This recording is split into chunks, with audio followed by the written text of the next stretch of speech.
dudes. Represents a clear and present danger to the national security of the United States.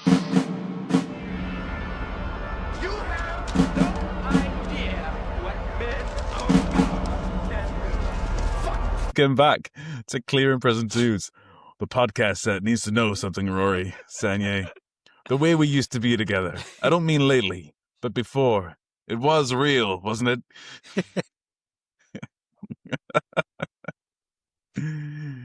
You bet it was. I am Mike Dunbar, and I'm joined by Rory James O'Toole and Sanye Bjorkson. Who is, by the way, the only one not wearing the appropriate attire for this episode. Didn't get the Hello. memo. This is a Miami Vice party. We're talking pastels. We're talking slip-on shoes with no socks. I'm wearing white jeans. You can't see, but I'm wearing white jeans right now. I've literally got a Halstad 19 on a pair of blue jeans right now. I also wore while I was eating my tea.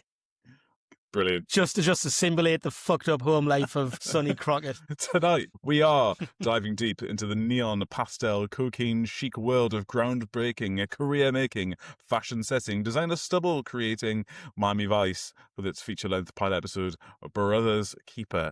Gentlemen and ladies who are listening, please like and subscribe to the podcast on Spotify, YouTube, Substack, etc. This is a spoiler podcast, so we're going to talk about the entire movie from 1984. So I think the statute of limitations of spoilers has passed truly on this piece of media. Chaps, Miami Vice. We've talked about it a few times. I'm so glad we're finally here. Incredibly, Yes. Rory, it was your suggestion. What made you pick it? I saw that it's technically a film because it's got reviews on Letterboxd, and I thought, well, let's just go, man. Oh, there we go. Jokes aside, though, Miami Vice is incredibly aesthetic. It really set the pace for a significant amount of stuff that would later turn into prestige television. It was some early work by Michael Mann, which we all love. We're all big fans of Michael Mann. So this is like a very, very late addition to the month of Michael Manuary, I guess. It launched some careers. It was a pit stop in some other careers. It's chock full of cool guns, and it's just incredibly slick. I'm also going to struggle and not call this film Vice City, because I keep talking about GTA Vice City with people in my life and doing the Lance Vance dance and all that. So, yeah, this film's cool, incredibly so. I was reading a fantastic article by Matthew Seitz in Vulture this morning about basically this being like the beginning of prestige television almost, the cinematic television. The colours, the style, the incredibly deep lenses, the framing, the whole music video aesthetic, all the stuff that Miami Vice is kind of famous for was there like from the beginning. Like it didn't have to like bed in and find its feet. It was like out the gate, like straight into it. The only thing that's missing from this movie is Edward James Olmos, who doesn't turn up until like episode 6 of the first season. But otherwise, like all the key ingredients that make like Miami Vice excellent are here. The only thing that's missing, I guess, is like the cameos that you'd get. As you mentioned, Miami Vice is like a pit stop for many people. Most of them aren't actors. like loads of them are loads of great people in there. But you had like people like the CEO of Chrysler rocking up, like Frank Zappa and Leonard Cohen and Miles Davis. Yeah. Wasn't there like a former director of the CIA who had like a literal recurring role as an actor in the film? G. Gordon Liddy.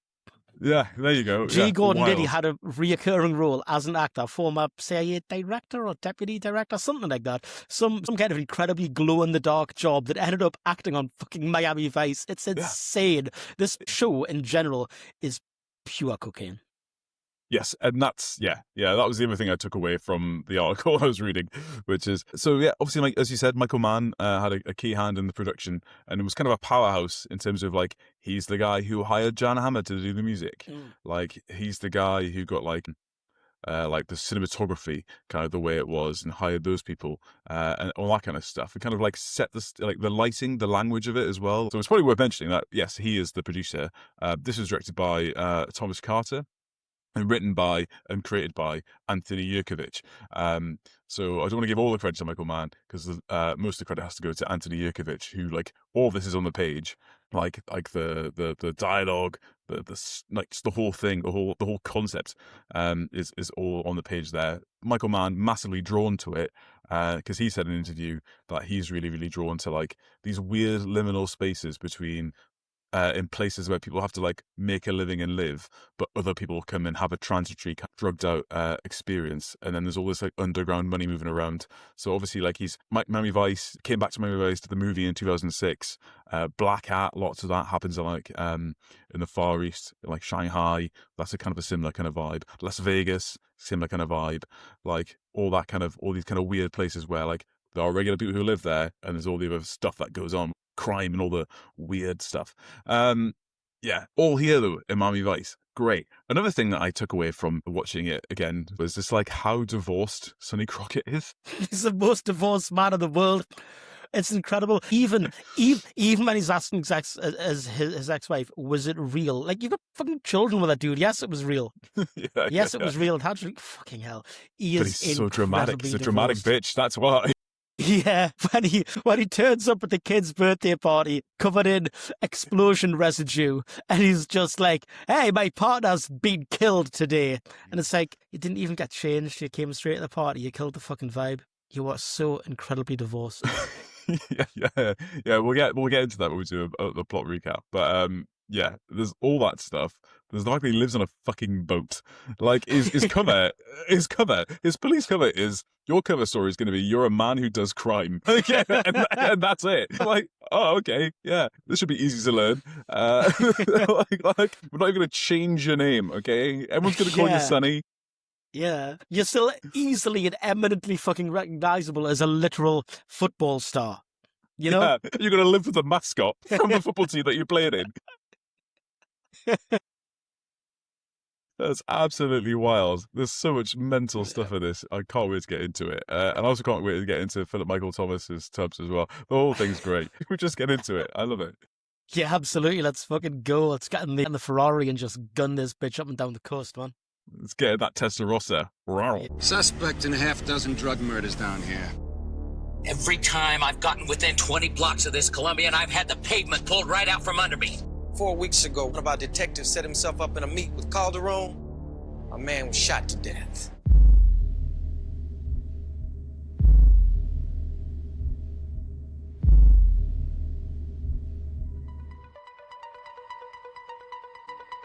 Tubbs is here on priority clearance per direct request of the NYPD.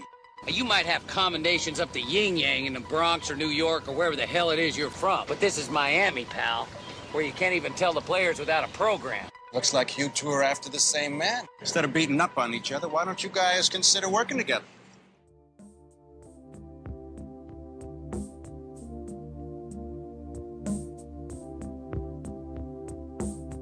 When it comes to security leaks, this town of yours ain't exactly Pentagon South.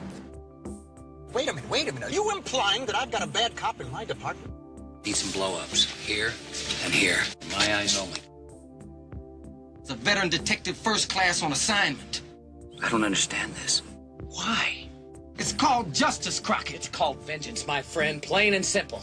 Because when it gets personal, it gets messy. And when it gets messy, the wrong people get killed. You're all players, Sonny. Eddie? You get high on the action. No!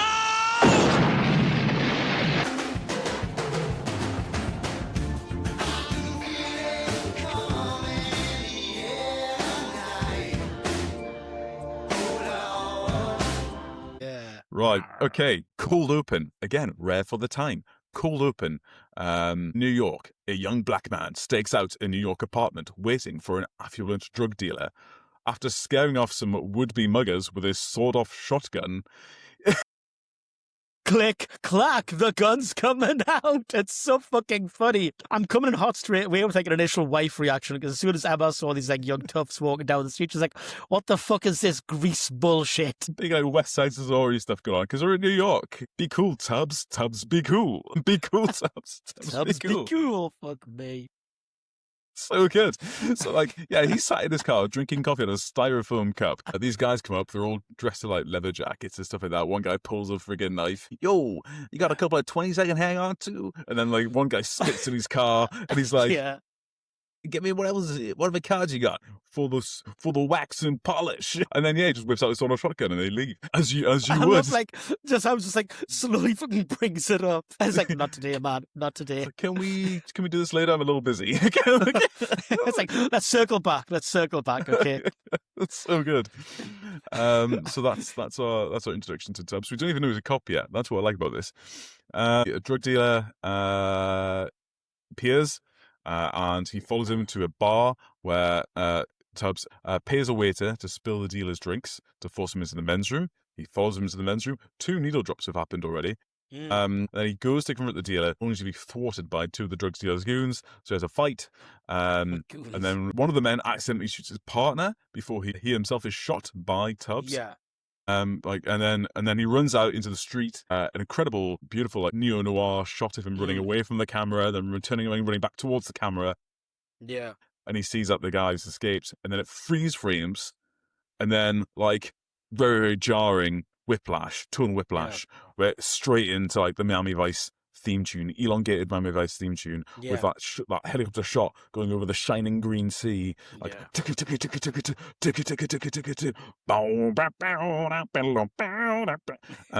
which is incredible. Just loads of footage of cool stuff that people think, yeah, that's fucking cool. Like, sea, flamingos, babes, cars, cool. This is fucking awesome, man. Jockey doing the horse race. This. Fucking dog Rolls racing. Royce. You love this, man. Catamaran sail. It's like a lot of this show. I'm going to keep saying film because this is film. It's keynote tonight. It's about 100 minutes long. It's a film. So fuck you. Right.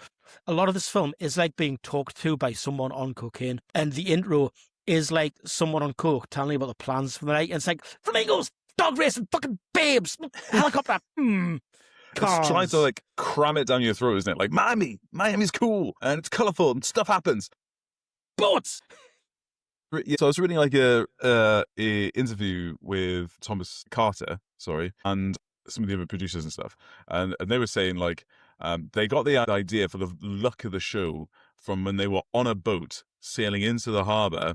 And they were all fucked off hallucinogens, and they said like the colours were shimmering, and like they felt something like deep inside them, like vibrating. The whole city was vibrating, and then they would look at a leaf, and they would feel the life vibrating in the leaf. And I'm like, yeah, you were high as fuck. Yeah, I get it. And like, so like that's their whole thing. Yeah. So we went from doing like Cisco Pike on the weeds to like.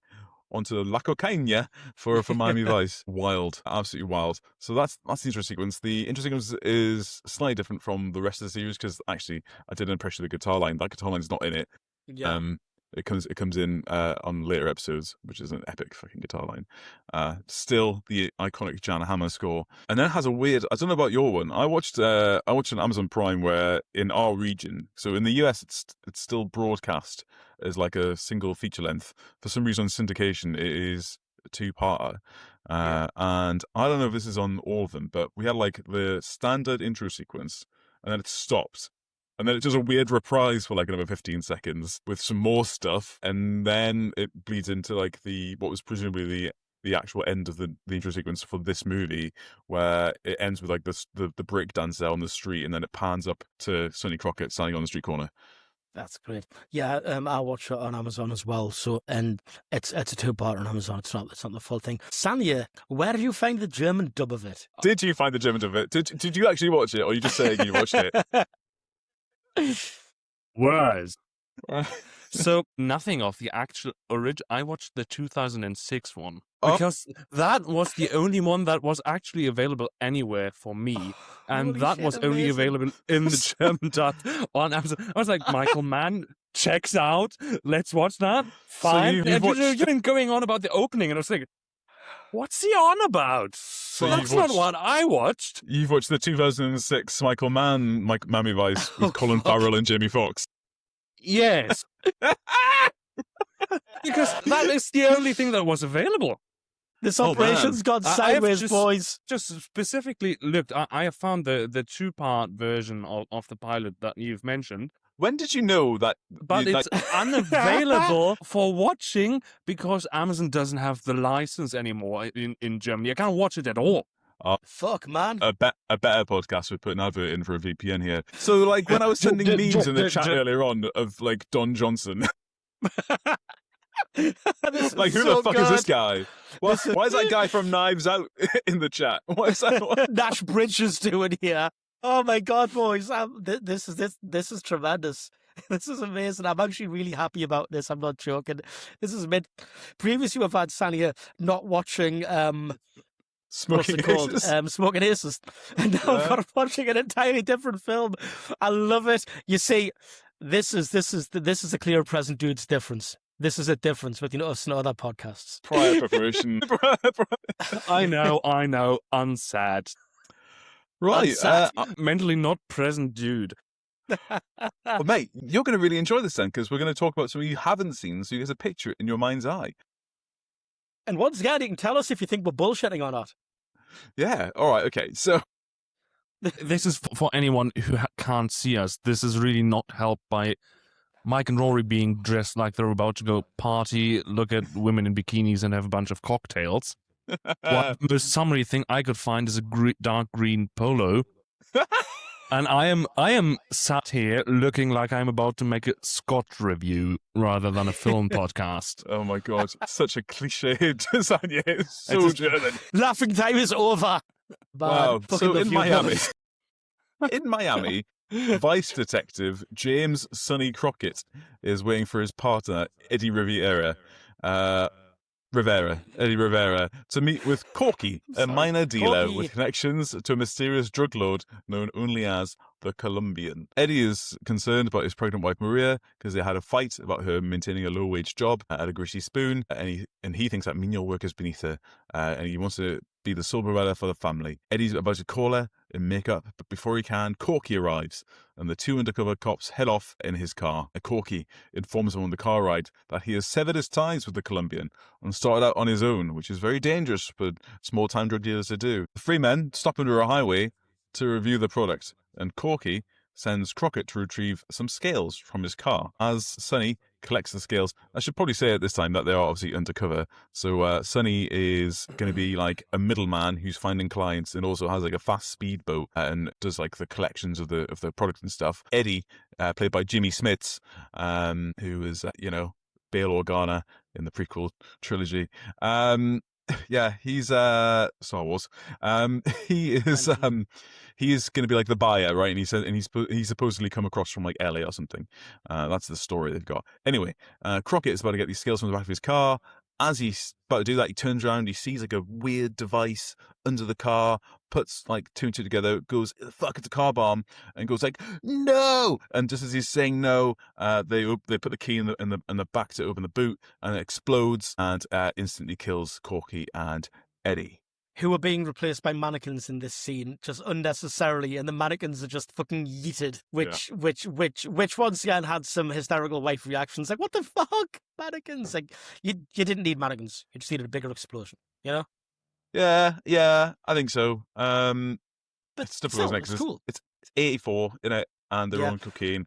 And I liked how he specifically realizes it's the car bomb because he drops his Ray-Bans, and the camera lingers on the shades long enough you identify them as Ray-Bans as well, because he would not be wearing anything fucking else. These are not his iconic tortoise shell Ray-Bans that he wears in later episodes, but they were indeed a set of Ray-Bans. Anyway, as the police cut off the scene, Crockett briefs his superior, Lieutenant Lou Rodriguez, and telling him that he is convinced the mysterious Colombian dealer is behind the deaths.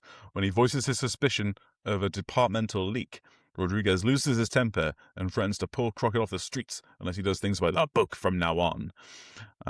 Also, we meet Trudy and Gina, who are the two women that he knows. These are the Miami Vice female detectives, cops. Yeah. And because like they appear like it, like they're like seeing the bomb door, and they're like, "Oh my god, I'm so sorry," and like Crockett's immediately trying to fuck one of them. He's like, Gina, "Hey, how about that drink?" Like it's like, so like my partner's just been turned into fucking atoms. I still need to go and break the news to his pregnant wife. How about you and I have a bit of fucking? But after, can we smash? Yeah. And she's like, I would, Sonny, but I'm working. And they are both dressed like, I don't know if this is an 80s thing. I think it's not. I think I'm right about this. They're both dressed like working girls, which obviously they work in Vice. I'm not sure what they're trying to do. Are they trying to like be working girls to score drugs to catch drug dealers, or are they like trying to get guys soliciting? And is that like legal? Is that entrapment? I don't know. That's entrapment. Yeah. So that's entrapment because I know for reasons that might have happened to me. Is entrapment doesn't a exist thing in the United States? It is a thing in the US, but it's not a thing in the UK, believe it or not. Pretty interesting. sure entrapment doesn't exist in the UK. So nevertheless, Gina rebuffs Sonny Crockett. Already an unbelievable thing. I mean, he's hot, right? But I guess she's getting a lot of his divorce energy from him, and we get some more of that as we go through. Crockett then visits the diner where Maria works and tells her about Eddie, and it's pretty heartbreaking. Yeah, it is. It is actually pretty. This is the only time we ever see her. We'll never see her again. But she gets a little character beat where she's like serving her punters, her regulars in the diner. And there's like one guy who's like complaining about the size of the portion he's got. She's sort of giving him the business, and he's like, "Oh, what's this? The diet meal?" Because he's a husky gent, right? Yeah.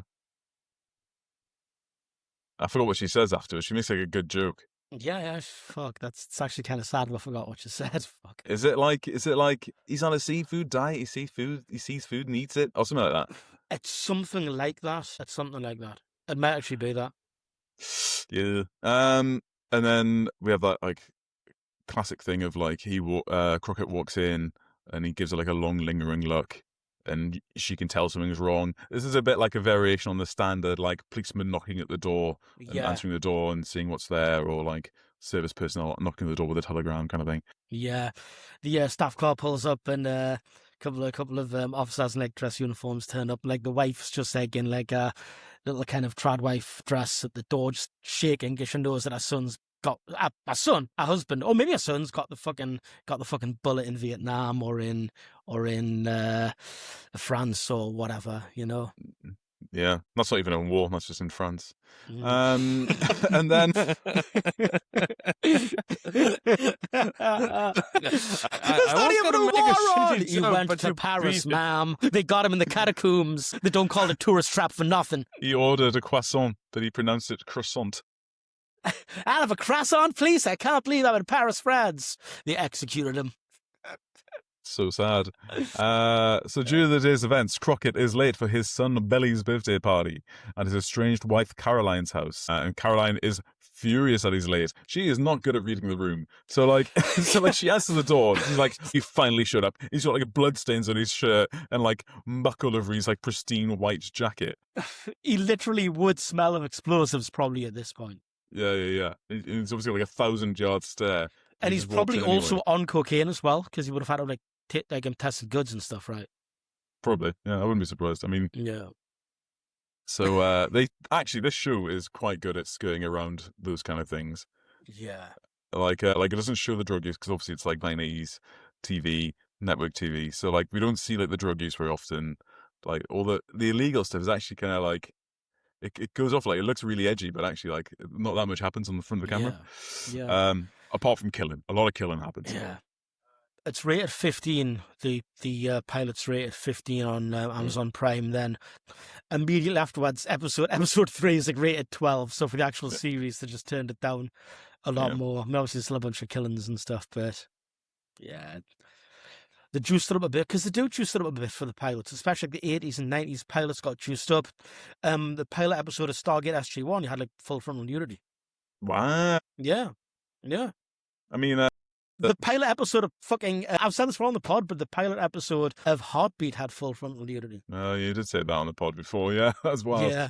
Why were we talking about Neve Cusack? Where did that come from? Wow. Anyway, it's the cocaine talking, man. Yeah. Jesus. That's thrown me right off. That has. Oh, the pilot of Twin Peaks got released as a movie in Europe. Yeah, that's right. A TV film, and it had a whole separate ending, and that had a bit more kind of violence and stuff in it as well. Yeah. Very odd.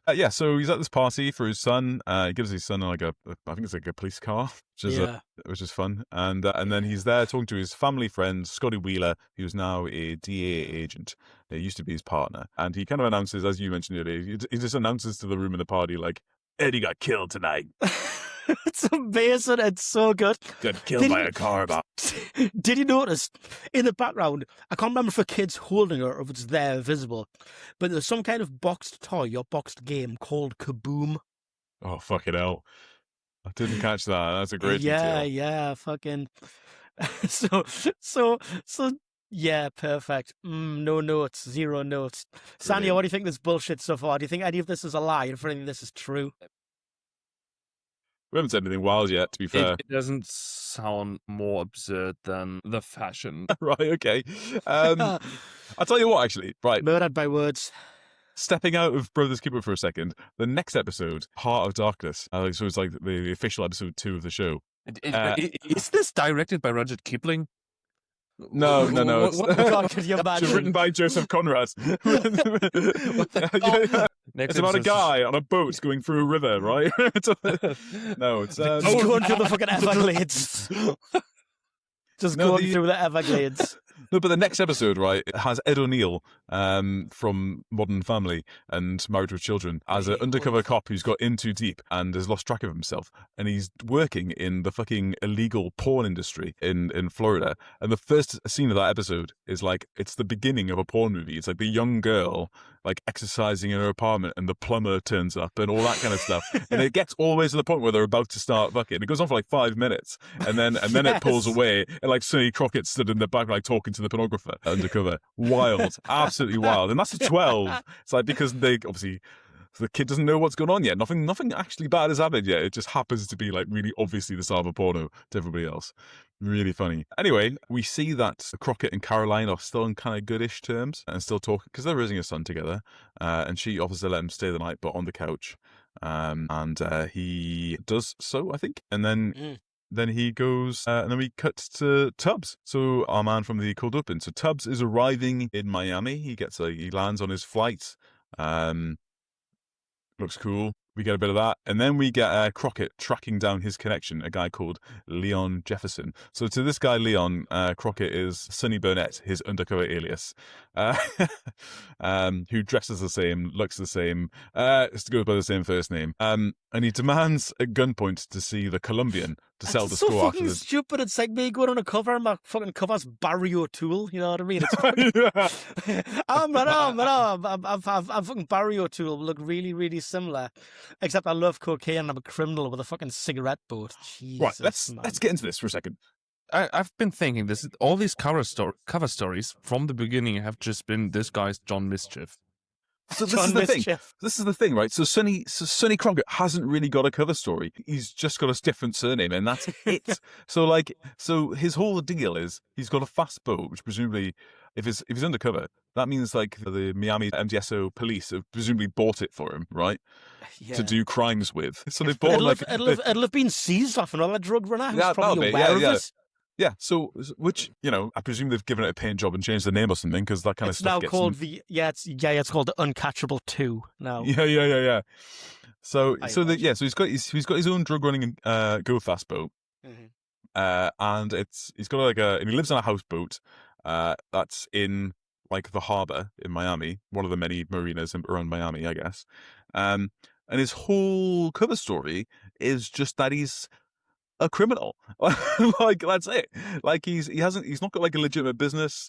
He's not got like any other stuff going on. He's just like a guy who lives on a boat, and it's like ocean man of questionable means. That's his whole thing. Like, I don't know if this is part of his cover story or not, but like when later on in the episode when Tubbs is going through his like cassette collection, it's all like Waylon Jennings, Jimmy Buffett, Waylon Jennings. He's just like, oh right, so he's just a guy. He's just a guy who lives in Margaritaville. That's his whole cover. It's just like salty smelling dude. Compare and contrast with Ethan Hunt's cover from Mission Impossible 3 as the transit expert who talks about traffic all the time. Yeah, that's it. So they're both ludicrous covers. I just don't know what Sonny Burnett's credentials are. Like where did he rock up from? He's such like a Miami coded person. Like, what's his story? Like, where else did he, like, when he arrived in Miami, he was like, I'm gonna be a criminal now. Like, how did he explain to people in Miami, like, I'm from Florida, but I'm also like brand new hot new criminal in town? Doesn't make any sense. Well, I mean, isn't it like kind of established that he played university football for them, played college football for them, Yeah. then ended up somewhere else, then came back, and people would know who this man is. This is like if Peter Beardsley gave up on football right away, and then but I was more like era specific, right? It's like Peter Beardsley played for Toon, did really well, moved away for a couple of years, and came back and joined Northumbria, places like Dieter Beardsley or something like that. Oh, Dieter Beardsley. And he lives on a houseboat in Blythe Marina. What the fuck? Oh, that must be a miserable business, drug running in the North Sea. Can you fucking imagine? Can you imagine that? Fucking hell. I've told you where I was. Crockett is kicking off going, I want my money from the Colombian because you killed Corky and you killed the deal and I was going to get 200 grand. I want my money. Leon refuses, but he agrees to reset the original deal. Meanwhile, Tubbs has now arrived in Miami and he's in a club trying to set up a deal with Wheeler, Scotty Wheeler, the DEA agent, who, because he's pretending to be a New York dealer called Teddy Prentice. And this is one of my favorite scenes. It's so good. It's so good. Right, Mike, I want you to describe this and I'm going to watch Sanya's reaction to it. Right, okay. So Tubbs, or in his current guise, Teddy Prentice, who is a American-Jamaican drug dealer, I guess, is sat at the very end of a stage in a strip club, and a stripper is on the stage dancing for him. It's the middle of the day, so he is pretty much alone there. The song playing is Rockwell's Somebody's Watching Me. Like, you know, somebody feels like somebody's watching me. Copyright strike. Anyway, copyright strike. So Tubbs is sat there, but he's loving the music, and he is like lip syncing to the whole song. He's dancing. He is dancing more actively than the dancer in front of him is dancing. She's doing like a very chaste striptease where she's like still got her bra and pants on, and she's just kind of shaking her butt a little bit. But he is going nuts. He's like doing pirouettes. He's like hands in the air, like full body shaking, and he's doing an incredibly good job of looking like some stupid lowlife. And he's sweaty as fuck. Very sweaty. He looks like he's been basted. Very sweaty. And Phillip Michael glazed. Thomas. Yeah. Absolutely wild. So it's the whole first verse of the song, and then it gets into the second verse. Prentice doing a thick Jamaican patois that I'm not going to imitate. Basically explains that like I'm a big deal in New York. Like if I start buying stuff from you, I've got unlimited resources in New York. And then Willie's like, well, I'm going to try and set something up and see if we can't, tend to your needs, Mr. Prentice, and leaves with a phone. And he says, I've got a phone number. I'm going to be at this place until tomorrow night at the latest. Meanwhile, Crockett and Leon head to their deal on Crockett's speedboat, where they find they are meeting with Wheeler and Prentice. But before the deal can be completed, all of Crockett's backup arrive stupidly early and pull out their guns. Everyone gets scared. Everyone runs off. Leon is caught. Prentice, i.e. Tubbs, steals Crockett's boat. Because there's a whole thing where Wheeler's like, you didn't leave the keys in that thing. And he'd be like, what kind of idiot do you think I am? And then it's like, vroom, vroom. And then it pulls out. He's like, he's stealing your boat. Like, the hell he is. and then we get like a boat car chase, which is really random. So the boat's like steaming along the harbour, and then he's going to catch up with him in his car. And somehow he does it, which I think is incredible. And people are just fucking spinning out as he drives past them. Like it's like fucking playing Burnout Takedown or something. Like you'll drive along and like you'll drive past a vehicle and you'll see like a rear view as like a fucking panel van or whatever, or like a little sedan just spins out of control. It's fantastic. I love it. It's amazing, like an absolute wipeout. Sorry, I phased out for a second there because my wife's just walked down the street and has seen me through the window dressed like this, and she wasn't briefed that would be happening. Oh shit! Yeah, just like the look she gave me was just like, what? Yeah, oh my you God. see, Couch. You see, I actually showed Emma this. Get away from me, cocaine, Mike. Emma's been made aware because I showed her the fit like last night. Yeah. But when I got back from work, obviously she was like cooking and that, and goes up to her and I'm like, I have a fun fact regarding those kind of shirts. uh-huh. I don't really fuck with Hawaii shirts, but I've seen an amazing one yesterday. Coworker had one that was dinosaur print. That's very sick. nice. That's fucking dope. I spent 50 quid, but never received a shirt when I was deployed, which was a Hawaiian shirt, similar, with lots of little Sandown class MCMVs on it. Oh, shit, I remember you shared that in the group chat. You never got it. Never got it. I'd be wearing it if I had it. You know? Shit. Crockett catches up to Tubbs because Tubbs is going under a low bridge, and Crockett jumps off the bridge into the back of his speedboat. Yeah. Absolutely incredible. And then reclaims his speedboat. I love that so much. And then Crockett, like, he's got his guns out, like, Miami Vice. And to his shock, Tubbs is like, NYPD. He actually says, New York. He pulls out his badge and he's like, New York. It's so good. I missed the best bit where he's revving up the boat and he goes, you beast, you. It's so good. Bad. Oh, I forgot how good that was. Is that still the real version, or have we drifted off into a cartoon parody? This is real. This is Welcome the real to the desert deal. of the real. So good. Yeah. So it turns out every person involved in that deal, apart from Leon, was law enforcement. Very, very funny. Great. So they've arrested Leon. Leon is in court, like, immediately. There's a little bit more, isn't there? The following morning, Tubb goes to Crockett's boat, the St. Vita's dance, which is where he lives. Yeah. Bringing a copy of his surveillance photo of Calderon, and is introduced to Crockett's watch gator, Elvis, former mascot of the Florida Gators college football team. So that's... Which he keeps fucking chained up on a very, very short chain on his boat. It's extremely cruel, if you think about it.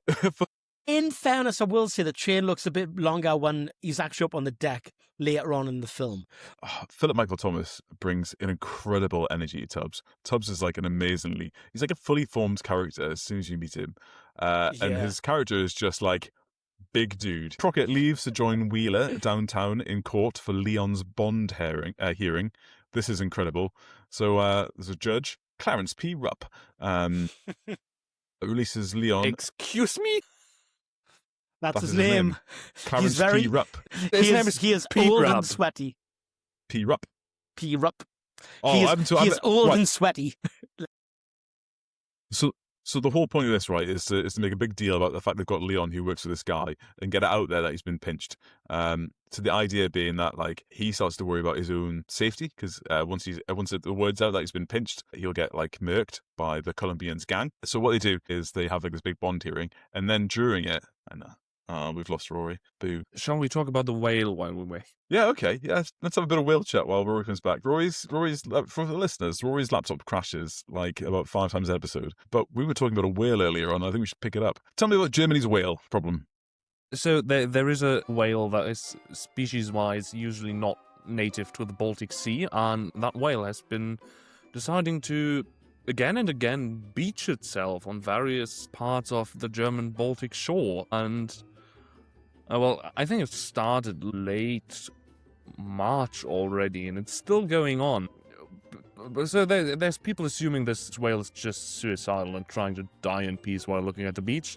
But of course, everyone wants to save the poor whale, so there's a bunch of people on all sides of the political spectrum that are, like, going on, like, oh, we have to save the whale, we can't just leave it alone, and whatnot. There's conspiracy theories about the whale, because immediately whale carcasses tend to be quite big, apart from the one time the United States tried to blow one up that didn't go well.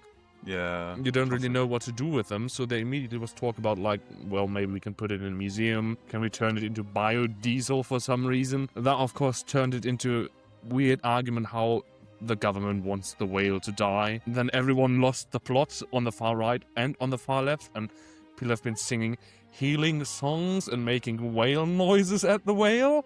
Oh, we're doing the whale stuff.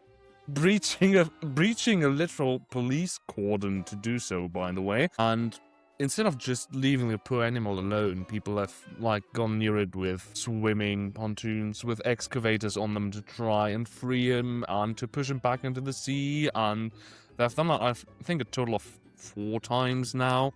And every time he's been like, fine, fuck it, I'll leave. And then has just immediately beached himself somewhere else half a day later. And currently, he's on his way to and past Jutland in a half-flooded barge. On a battlefield tour. Holy fucking hell. They managed to get him to swim into a half-submerged barge and are currently towing him to the North Sea. Not a problem anymore. of saving him so he will stop beaching himself. Denmark has already said if he does that in Denmark, that's like his problem. We are not doing whatever the hell you guys are on. Understandably to some extent, and it's really weird because German social media is just tinfoil hat wearing insane boomers buying into weird conspiracy shit, and they're all making AI generated slop videos about how you have to save the whale. Slopperators. And it's insane. And if you think it's a bit weird how everyone's reacting to the whale, you're worse than Hitler. Basically. It's weird that the whale would become such a partisan issue. Yeah, I mean, I mentioned the voting thing. People have created a sort of fake online voting prediction website where you can vote what to do with the whale, and it was just basically making a joke about how you should blow him up, because everyone's been like, well, he's dying, but it seems wrong to just leave him there and watch him die while everyone freaks out around him. Wow. And yeah, and then we came up with maybe we should put him down like a sick animal. How would you do that? Yeah, that's where the blowing him up part comes. Just a 4-pound pack right in the blowhole. Right. Pretty much. Open your windows, everybody. They thought about just shooting the whale. Get a tank. Get a fucking leopard. And they were like, but will a handgun be large enough? Where do I need to shoot a whale in the head for it to die immediately? Or is it just going to be a guy emptying a 9mm into the whale's head, trying to kill it as quickly as... That's so... What? That's like killing a human with a spud gun. Listen, right? Yeah, exactly. So they settled on blowing his head clean off. Yeah. They suggested digging a hole beneath his head and filling that with explosives so it would be immediately vaporized around his head, basically. I would love to meet the EOD operator whose career has been building towards the movement. It was then decided that would be a poor public image. Yeah. And decided to maybe not do that. Also, the whale has two names. They are his team more towards the left side of the political spectrum, who are calling him Timmy, based on where he beached himself, with some place called Timmendorf. Oh, right. Not Timothy Chalamet. No. The whale does not look like a sickly, starving Victorian child coughing up blood. The other people are calling him Hope. Who? So the right-wingers are calling it Hope? Yes, they're calling him Hope because he's everything that is wrong with this nation. What the fuck? It's absolute. I'm sorry. What the fuck? Every time I hear about the whale, I want to kill myself. Will, what do we have here? Sorry. I think I've earned this. Back to the movie. I just want to really quickly say something here, right? You're talking about how do you shoot a whale, a killer, right? Listen, motherfucker. If I know anything about video games, you hit it with your weapon a bunch of times until it rears up, and then a little part on its head glows red, and that's where you shoot it. Yeah. Massive damage, like a giant enemy crab. Smooth off. Dodge its attack. Yeah. It's weak point for massive damage. So dodge roll. Like hit a Soulspawn game. Hit it a few times with your glaive or your masterwork bastard sword, and then when the time's right, it rears up, it's like, oh, and it goes a bit red, and it's like, oh. There is a bit in Dishonored Death of the Outsider where you have to destroy a whale humanely. Smooth off with explosives. There's like a whale in a giant... or something. There's like a whale in a big indoor fencing plant, and it's suffering, and it's out of the water, and it can think and feel stuff. And in the Dishonored games, you're like carrying around... Well, in the base game, you're carrying around the heart of your dead lover. And it expresses thoughts. And for some reason, in the Death of the Outsider, it's a completely different character, but still you have access to this heart. Really weird. And you can hear like, the whale's thoughts. And you have the option of like leaving it there to its state or putting it out its misery. I can't quite remember how you do it. I think you electrocute it. That doesn't seem very humane either. Which is deeply ironic because in the game, like the electricity is all supplied by whale oil. So bloody hell. Pretty fucked up. Anyway, right, back to the movie. Jesus. One final pun. If you use explosives to euthanize the whale, you could put on your best Ahab voice and say, "There he blows." Fuck me. Fucking whale podcast. fucking... Oh, Jesus Christ. Go to bed. Go, right. Well, I'll be back. Anyway, right. Well, I'll be fucked. In Miami Vice. In Miami Vice, okay, we're in a court case, we're in a bond hearing for this guy, Leon, and the power goes out. Okay, this is important, Sanye. The power goes out. No, it's important. The power goes out and it goes completely dark. And because it's Florida, everybody tools up a weapon. And then when the lights come back on again, everybody, including the stenographer, the judge, all of the bailiffs, all the lawyers are all pointing a gun at this Leon guy. It's funny as fuck. It's so fucking good. The judge has got this ridiculous fucking short-barreled pistol grip pump action. It's incredible. And they're all really fucking sweaty. It's as if air conditioning doesn't exist in Miami at this point. It's fucking wonderful. Well, it doesn't if the power goes out. You just immediately start sweating. You immediately start to cook in your own juices. Okay, so they release Leon on his own recognizance for his cooperation with the DA, a ruse designed to make Leon beg for protective custody, knowing that Calderon will kill him for cooperating with anyone in law enforcement. Sure enough, Leon soon calls, it says the OCP, but it's Rodriguez, and tells Crockett to meet him at the beach. And then we get another great needle drop. Girls just want to have fun. Yeah. It plays while Leon, kind of very anxious, is like looking around. We're at the beach. We get lots of shots of like people's butts and like the beach, and people, like, there's a big whole montage of people playing volleyball, and like Tubbs is like off his own back, like done a stakeout and found the guy. So we cut to Tubbs, who's just sitting at the table, and then like Crockett arrives, who isn't with Tubbs at this point, and is just looking around, and he finds him, and it's all like intercut. Girls just want to have fun. And then we see like from like the feet up, like somebody in ladies' clothing, but it's not a lady. And they walk up to Leon, and then they pull a gun, and then it cuts away. And then we catch up with Crockett, who finds Tubbs.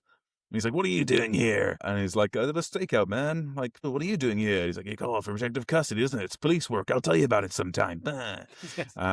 And they team up, and they look for Leon, and then they find Leon stood against like a shack, like outdoor bar thing. And then you're like, "Hey, Leon!" And he like pats on the shoulder, and his body falls over, and then he rolls down some stairs onto the beach. He's got dead. this like little blood stain like under his like left armpit because he's been like shot through the ribs into the heart. It's all pretty fucking cool. It's cross-dressing hitman kills Leon before the two cops can speak to him. Infuriated that their only lead has got killed, Crockett reluctantly agrees to a temporary working arrangement with Tubbs. I love how after he's killed and the police are there, there's obviously a scene to be worked. There's still tons of just babes in bikinis hanging around, like literally 2 feet away from the dead body, just looking at it. And the cops like, "What can you do, man? It's Miami. You know, you can't you can't throw a dead body in this town without landing next to 3 pretty girls in bikinis. So don't even bother trying to control scenes or anything. Let them hang out. Let them hang out. Let them go bodyboarding using the corpse if they want, man. It's gonna happen. Sorry, man, the guy. It's gonna happen 5 more times before the end of the shift, right? So why fucking bother? Why bother at all? It's Miami. Everyone's on cocaine. The seagulls are on cocaine. The dolphins are on cocaine. The whales are on cocaine. Forget it, Jack. It's Miami. It's just Miami. That's all. Did you know that London eels are on cocaine? I did know that, actually. That's one of those good memes where it's like you see the newspaper thing that says like London eels are on cocaine. It's like, oh, not now, eels. This is the last thing we need.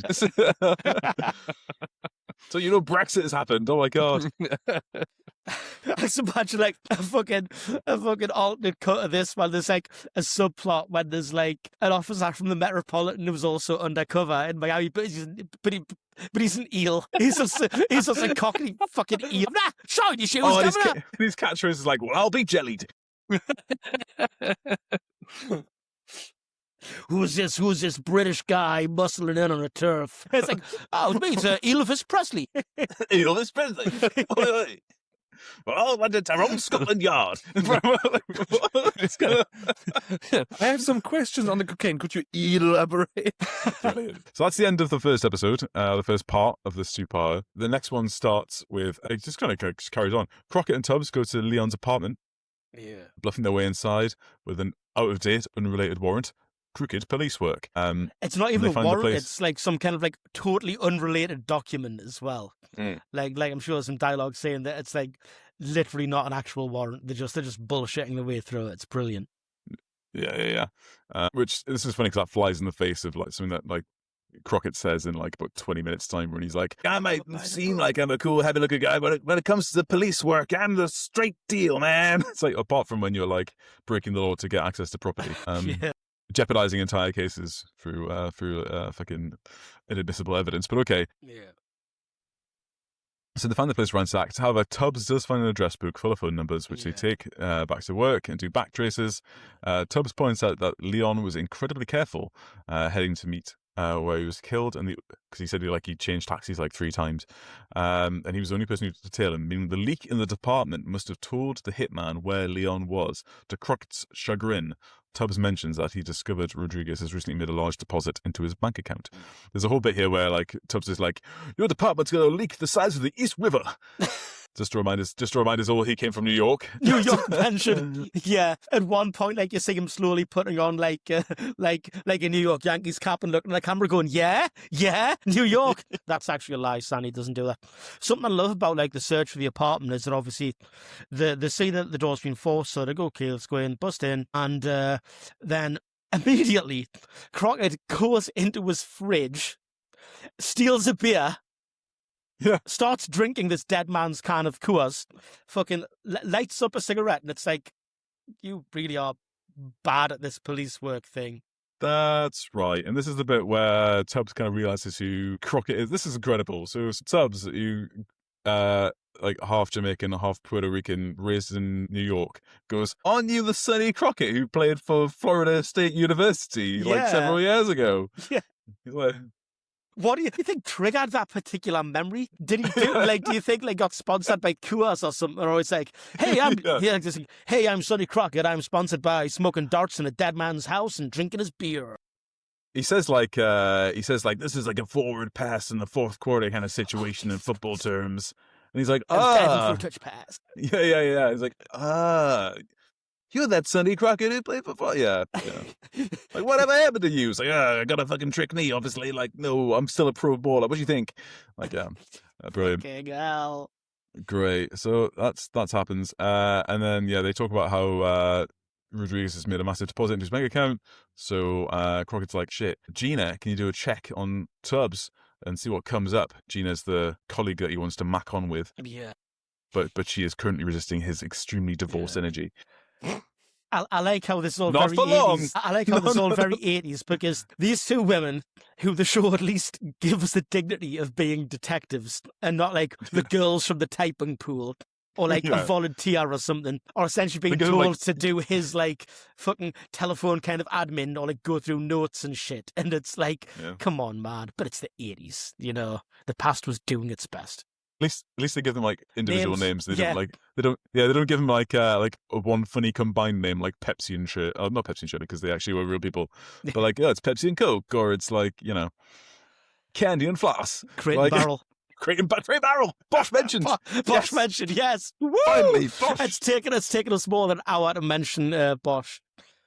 We've missed a bit there. So when they meet Trinidad Soto, we have this whole meeting with this character. Trinidad Soto, Sanye, turns out to be the guy, the cross-dressing hitman. Yes. The actor would play this one character, but then they loved working with him so much they would bring him back to play a different character who's got the exact same vibe. Very, very funny.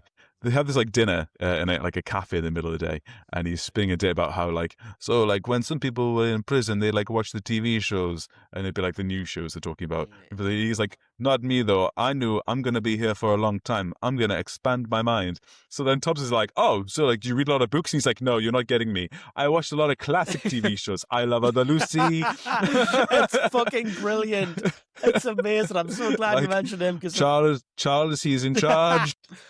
I am so glad you mentioned him because if you didn't, I was going to fucking force in the conversation how he just has this whole great angle that he's like, "I was in prison learning the forbidden knowledge, the deep learnings, the real crazy Gnosticism." And they're like, for a second, like, wow. He's like, "I love Lucy." It's like, fucking. It is all in the family. And it's like, and then he goes, "And that's how I speak English so good." And that bit probably hasn't aged very well. But yeah. But I will say this about Miami Vice, though. Like, there is a lot of Latin and African-American representation in the show, generally speaking. And so then we cut to the nightclub. At the nightclub, Crockett and Tubbs enjoy a night of partying with Gina and Trudy, while a band plays all night long. Brilliant. all night. During which time Tesoro shows up and introduces Tubbs to Calderon. I've got to say it like that. I can't not. Tubbs reluctantly shakes his hand. There's obviously a moment here, a lot of intense gazes into Phillip Michael Thomas's eyes. Yeah. Because Calderon is the guy responsible for the death of his own brother, right? So it's a revenge plot. Yeah, and we're getting these like flashbacks on with like his brother getting fucking gunned down in the street, and then we see Tubbs' little Niles Crane run as he takes off and that because he does. I am really sorry. The guy has some good physicality about him. I do believe him as a fighter, as a gunfighter, as a dancer especially. But he runs like David Hyde Pierce. Wow, what about Tubbs leaves with Trudy? We don't know what happened. I don't know if we ever find out what happened between Tubbs and Trudy that night. The camera's eye suggests to me that they did indeed make love that night. Yeah, I think the same thing. And like the next morning, he's like full of beans, isn't he? Like he like catcalls that woman in a bizarre kind of way as he's walking to the boat, you know? Oh, that's purely fucked up. Yeah. Okay, so we're going to come to that in like a minute because I want to hit the Gina stuff first. Yes. So there's one plot point. Gina tells Crockett he's not Raphael, by the way. Like Raphael Tubbs died 3 weeks ago. And obviously, we've just talked about it, so we've kind of spoiled it already for you, Sanya. But he is Tubbs. He is Raphael Tubbs' brother, Ricardo Tubbs. But nobody knows that yet. And then we go back to the Saint Vitus dance. That is the houseboat. It's just a boat.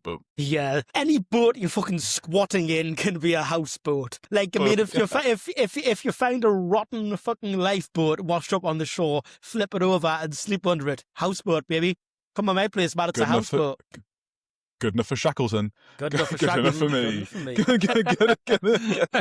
So back on the boat, and he's super divorced, and he's grumping out about the deception. I can't believe I fell for that Tubbs guy. Oh my god, you're telling me he's not called Raphael? Oh my god! And Gina's I was gonna have sex with him. Yeah. And then Gina's like, why don't you calm the fuck down? And then they have a passionate night of lovemaking, and we don't see how it ends, but we hear about it later because he kind of says a whole thing about like if you love your ex-wife so much, like, I can see it on you. You might... Oh, hang on. Gina has an incredible line of dialogue here, actually, that I need to repeat word for word, because it's actually... It's absolutely bars. I fucking genuinely love this line. Absolutely sublime. She says, you could play that beach bum cowboy routine with the football lingo and the beer commercial mentality from now till the doomsday, but I don't believe it. Wow, let's just say that again, nice and slow. You can play that beach bum cowboy routine with the football lingo and beer commercial mentality from now until doomsday, but I don't believe it. And there's two beer commercials I'm thinking of. Either it's Cerveza Cristal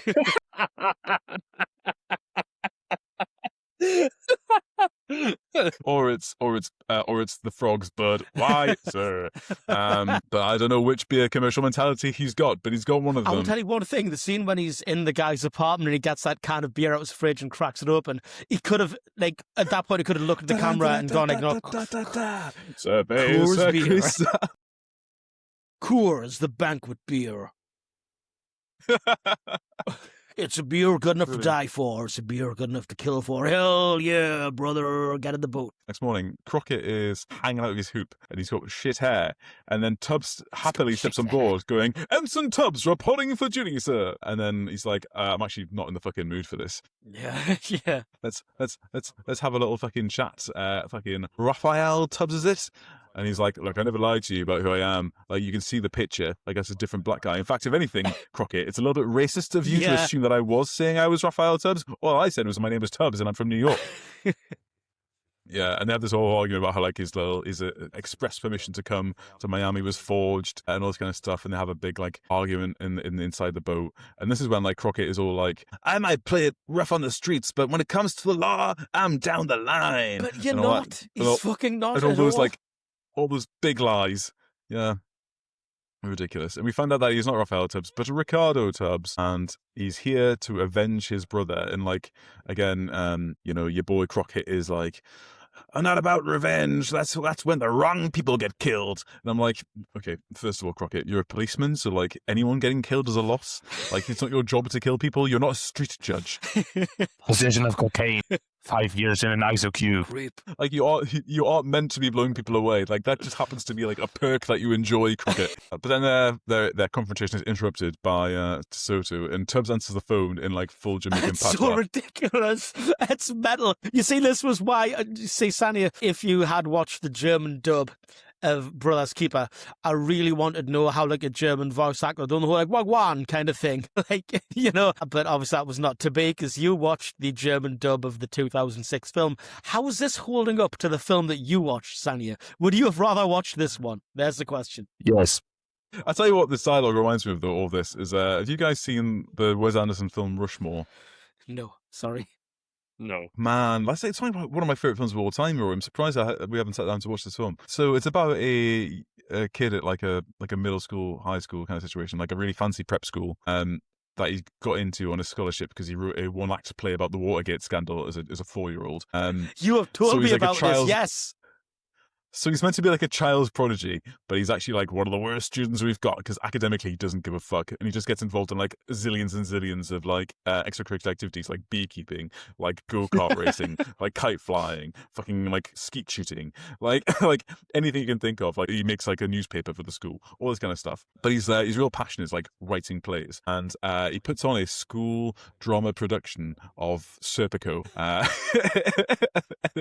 and it's so good because it's some of the dialogue from it is actually from the movie Serpico, but like the setup of it, they're like on a stakeout with a bunch of cops like in a room, and like one of his best friend is this little kid called Dirk Calloway, who's like a few grades lower than him, and he's much shorter, and he's a little blonde kid. Yeah, he's dressed like a nun for like no reason. It's not addressed like why he's dressed as a nun, and he's like sat in the corner with like a headset on, like listening to like some kind of listening device that's like in the house across the street kind of thing. Meanwhile, like Serpico's having his like argument with his superior, which like if you've seen the movie Serpico, he spends about 80% of the film arguing with his superiors about how he doesn't want to be a rat, and he doesn't want to tell anybody, and he doesn't want to like testify in open court because he'll get killed. And he's like, if I'm going to do this, am I going to testify in open court? You got to give me one thing. He's like, name it. It's like, we got to see this thing through to the end of the line. And he's like, so help me God. and then Dirk Calloway, as the nun, pops up and goes like the sound across the street. It's a snowman. He's getting off the L train. And like a bunch of cops stood at the window, all with pistols going, he's getting off the L train. Bang, bang, bang, bang, bang, bang, bang, bang, bang. It just like kills some guy. Death Squad behaviour right there. It's so funny. And then like it cuts to like backstage, and he's like, you forgot about the cannoli line. You better say the old man likes his cannoli. And he's like, I fucked up the line. I'm sorry, man, but like it doesn't matter. And he's like, don't say it doesn't matter. Every line matters. And he like punches him in the face. He's like, don't fuck with my play. Fuck me, and it's like man. so funny because these are like 14-year-olds. Yes. It's so good. It's so good. That sounds it's like funny. a young Jason Schwartzman when he was like Safeguard 15. The end of the movie has a play where it's like set in Vietnam, and it's and like there's like some safety goggles and some ear defenders under your seats. Please feel free to use them. And like it just starts with like explosions and like fucking like jets flying over and all this kind of stuff. And it's like all this pure like everyone's like covered in like camo paint and like all in the uniforms and stuff. And there's one guy inexplicably holding a surfboard. And there's like a Viet Cong female soldier who's like a sniper who's like in love with the main character who's played by Max Fisher. And there's like. And she's like, tell me something, Esposito. Like, well, I see you on the other side. It's like, you bet your ass you will. Like, all this kind of stuff. It's fucking incredible. Anyway, back to Miami Vice. Gina kind of just announces casually, oh, I figured out who the legal department is, by the way. It's Wheeler from the DEA. So that plot point just gets dropped, like, dump. It's happened. And the next thing we cut to is literally, like Crockett outside of Wheeler's house. So Crockett knocks on the door, he goes inside. The family love Crockett, obviously, because he's fucking cool as fuck. And they're like, are you staying here? You know, want some spaghetti? And he's like talking to the kids like, Uncle Sonny's here. All that kind of stuff. And he's like, and he just whips up some evidence and shows Wheeler like, here's a bunch of payoffs that you've taken, so like what the fuck, bruh. And they have a conversation in his car outside where he basically explains that like the mounting medical bills, it's actually a bit of a cynical takedown of the American health industry, which is great. So goes into the whole thing about how the medical bills for Scotty Jr. Are like through the roof. And he needs the extra money. They keep dipping into the well of the undercover guy who's been undercover for too long and doesn't know who he is anymore.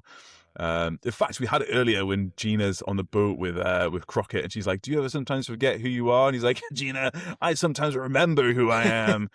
He remembers who his And then he ex-wife drops is, that's for sure, when he fucking rolled over in the morning and called her by her name. Yes, I've skipped a bit. Yeah, that's right. So he has that. He delivers some like proper like exposition there as well. He's like, "I remember who I am sometimes. I got a 6-year-old kid called Billy." Oh, okay. Whoa, just lest we forget. For anyone who didn't watch the first part, that's who he is. Yeah, and then there's a whole thing back at the police station where they're setting up the deal for the night and everything, and and he follows her into like the toilets, and they have the argument about like what, because she's like proper pissed at him, and she's like, "What's going on?" Like, it's like, you had to take advantage of me. I had a few drinks, we had a few laughs, the wine, we had passionate lovemaking, and then you whispered your ex-wife's name to me in the morning. And he's like, "I'm so sorry, Gina." It's just that I'm so divorced. I'm just so divorced. I'm just and you know that sex was so like divorced and self-hating that night, right? I mean, even when like it cuts like the shot of him in the morning after, there's like a big box of fucking Lucky Strikes, and there's like a half-empty bottle of bourbon, like fucking in front of the camera, pretty much. It's like that was a miserable night of self-hating fucking sex, but he's trying his best not to ask her to do the things that he liked his ex-wife to do, you know. Grim. And it's bad for her as well. Like she must have been looking around going like, "What have I allowed myself to get into here?" I mean, like, on this guy's boat. I mean, the whole boat smells of fucking alligator for a start. So, yeah, grim. I like how who else had sex in a boat? Bruce Willis in Striking Distance. Right, he did. And that was also a bit grim and self-hating. So he's had this conversation with Wheeler. He starts like fucking trying to bang him out, and he has to get pulled off him. He's fucking full on choking him like Homer Simpson chokes Bart. Yeah. It's just not a shocking level of violence. A choke like that doesn't seem shocking violence now because The Simpsons ruined it. So when they talk about arranging the meat later, I don't know if you caught this little detail, but at some point during his busy day, goes out and buys a single red rose and leaves it in Gina's locker for him. That's a move that he has done before, I guarantee you. Yeah. He's like, "Oh, you finally got a rose from Crockett, did you? We've all got one. Who here hasn't had a rose from Crockett yet?" Like Tubbs is the only one who puts his hand up. He's got a florist on speed dial, and he uses those like fucking police like comms codes, those like police pro words and stuff. Just let him know what's up. It's like Raymond go, "Hey, it's Crockett. I got a signal 7 or something like that. Oh, I got a 10. I've got a 10, 23. And the it's like, shit. He's just done something fucked up with a woman again. Just get 5 red roses in case it was a group situation this time. He's got like different codes for like when he's just fucked up with a woman, but then he's got a special code for when he's fucked up with somebody at work. Yes. He's done a 1023. What's a 1023? It's a shot on his own doorstep. That's a dozen red roses. Right, so from him choking out Wheeler, it cuts abruptly and immediately to the coolest fucking sequence ever, which is the iconic "In the Air Tonight" scene. What a scene. You will probably, if you're online vaguely at all, this is the one bit of Mommy Vice you will have seen if you've not seen any other bits of Mommy Vice. You will have seen this on YouTube Shorts, Sanya, I'm sure. You must have done. It's Crockett and Tubbs driving into the meet. They're driving in silence. They're not talking to each other in that black sports car he's got, and the wind is like blowing through his hair. You don't hear any wind. You don't hear any engine noise. All you hear is like the vaguely otherworldly sound of Phil Collins "In the Air Tonight," with its like that little really slow tempo drum machine intro, like boom boom boom. Awesome. So and like most of the song plays intercut with like close-up shots of like the chrome of the wheel, view from the hood of the car, like the view from the rear view mirror of the back of the car. Loves those dash cam kind of angles. Yeah, like the road peeling away under the car as it's barreling along in the night with like the street lights going over. Very evocative, very atmospheric. Collateral. And like you get big collateral energy actually. Yeah, definitely. And also shots that David Lynch would love to do, like Lost Highway and like bits of Twin Peaks: The Return and bits of Mulholland Drive, all look a bit like this. Flash like headlights on a dark road is like one of those recurring visual images he's always had. Anyway, so we get all that, and we get like Crockett's only line of dialogue initially is like "Along till the meet," and it's like 25 minutes, and then they pull over into like outside of like a waterfront French bistro with a phone box, and there's like a yacht in the picture. It's actually the picture I've got behind me. and Sonny Crockett gets out of the car, goes into this little phone box, and rings his ex-wife, Caroline. And she's like, "Hey, Caroline, it's Sonny." She's like, "Sonny, is everything okay?" He's like, "Yeah," he lied. And he's like, "But I gotta know something, Caroline. The way we were, not lately, but before, it was real, wasn't it?" And she's like, "You bet it was. You bet it was, Sonny." And like hangs to the phone. And then he walks back to the car, like turns over the car drives out of frame. And just as the car drives out of frame, it goes, awesome.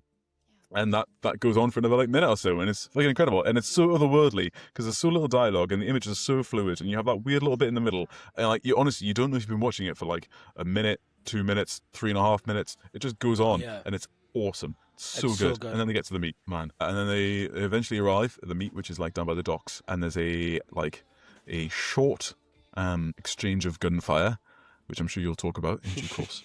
And at the docks, vice cops get in, get the drop on Calderon's men. They shoot down the thugs. Tubbs gets hit in the arm, apparently.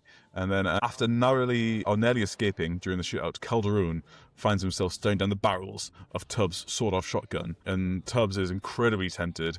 And Calderon's like egging him on. He's like, "What you gonna do, cop? You gonna shoot me?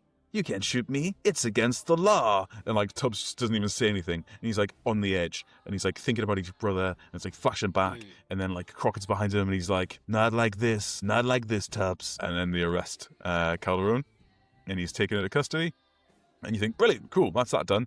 And then what they're trying to do is they're trying to stop it like a judge getting up to like the jail, like a corrupt judge, and then letting him out on bail. So they try to move him to like some like random little jail in the suburbs and keep moving around all night so that no one can get like a beat on where he is.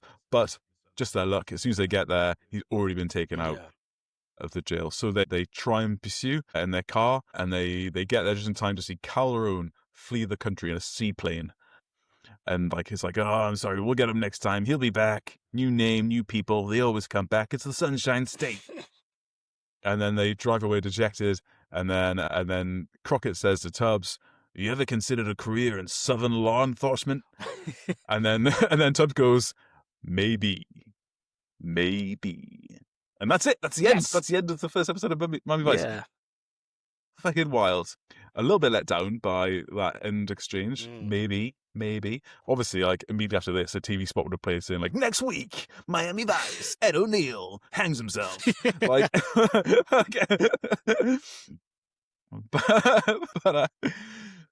yeah, absolutely incredible. I obviously love it. I think Rory, you must love it. I don't know what we're going to talk about here. Sum it up. What was your feeling watching this? I thought it was great, man. This show is a fucking vibe. And when I say it's a vibe, I mean this show is literally, it's an era that doesn't exist, can't exist, maybe never fully existed, but it is like a portal into some fantastical time. It's cool as fuck. It's hard to talk about it and like dig deep into it without over intellectualizing the fact that this show just fucks. Like, this show rules, man. This show does loads of cocaine and still makes it work the next day. This show is mint, basically. It's very, very good. It's cool. It's absolutely phenomenal. I think it watching it now, still, like, there's elements of it that look obviously dated because of the style of the clothes and the music a little bit, but actually watching it, the cinematic look of it still looks like clean and fresh, and there's stylistic touches that I think are still really great. I think the editing's still really great. I think like the use of like split up to shots and depth of field and stuff is really great, really cinematic, in a way that like, I think a lot of modern television struggles with. Tries to employ the same tools, so I don't think pulls it off. The way that Miami Vice does it, it's tactile. Obviously, you can see the money is all on the screen, I think, and they managed to find like color at a time. You gotta remember, like in the 80s, like Miami Vice is like lauded as this example of what the 80s was like, but it's not. No, it's really not. In many respects, you obviously remember the 80s and the early 90s. Yeah. Growing up in the northeast of England, it was a lot of brown. There was a lot of brown. And a lot of olive green and a lot of orange. Even if they compare and contrast like American TV shows of the day, things like Hill Street Blues, NYPD Blue, that kind of thing.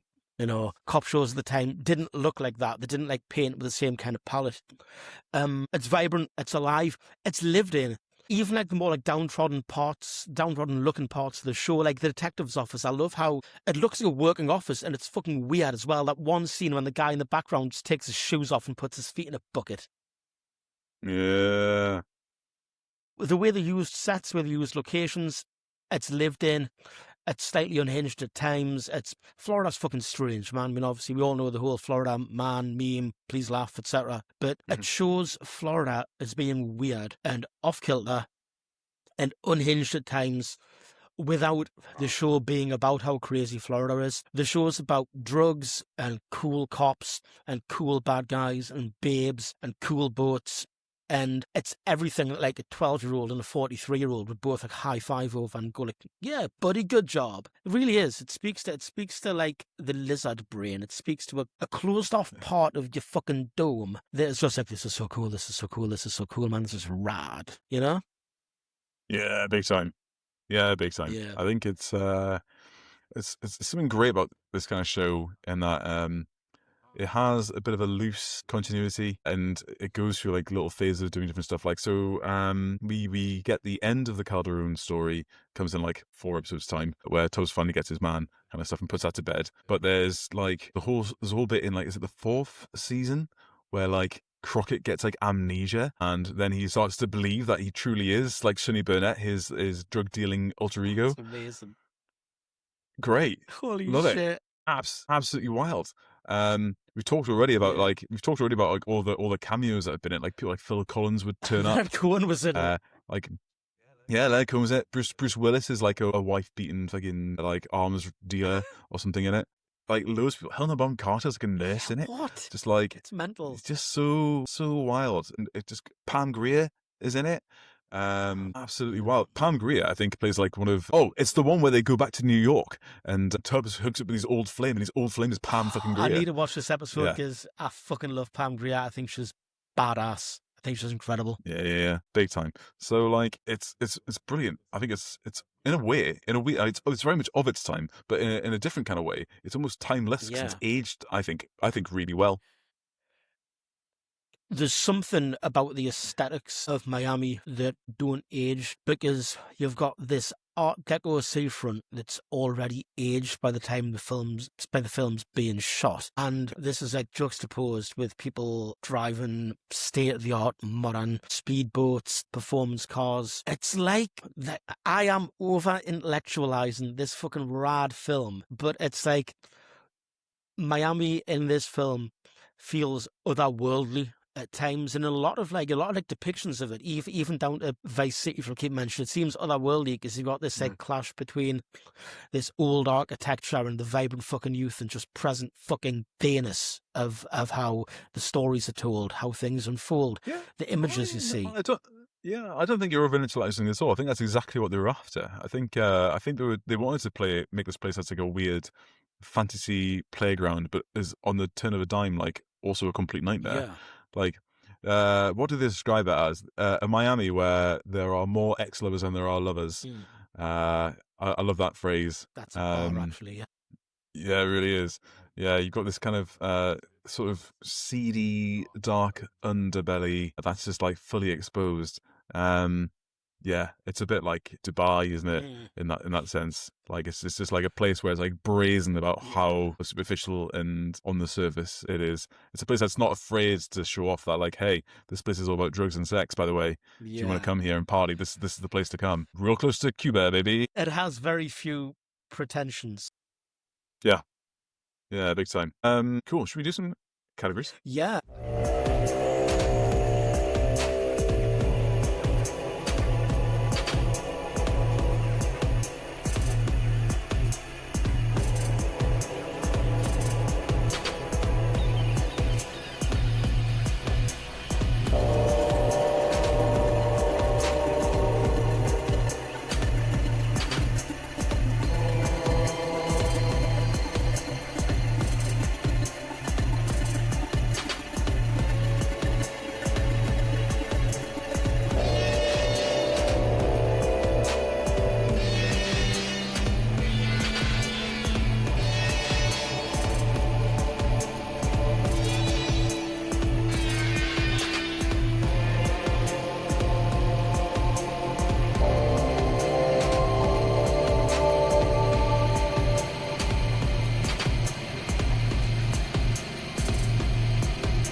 throw in the categories. We always like to start with casting, and I like to throw in a little bit about directors and cinematographers and shit as well, because, well, the crew, but casting. So, directed by Thomas Carter, who is known for directing Coach Carter, possible nepotism alert, 5 episodes of Equal Justice and Save the Last Dance, the I'm Rich, You're Poor, but We'll Dance Together, Society Won't Like It, I Don't Care film. He also did an episode of Bosch. Yes. Bosch mentioned. Oh, I didn't know that. Yeah, Do you know which one it was? Season 1, episode 10.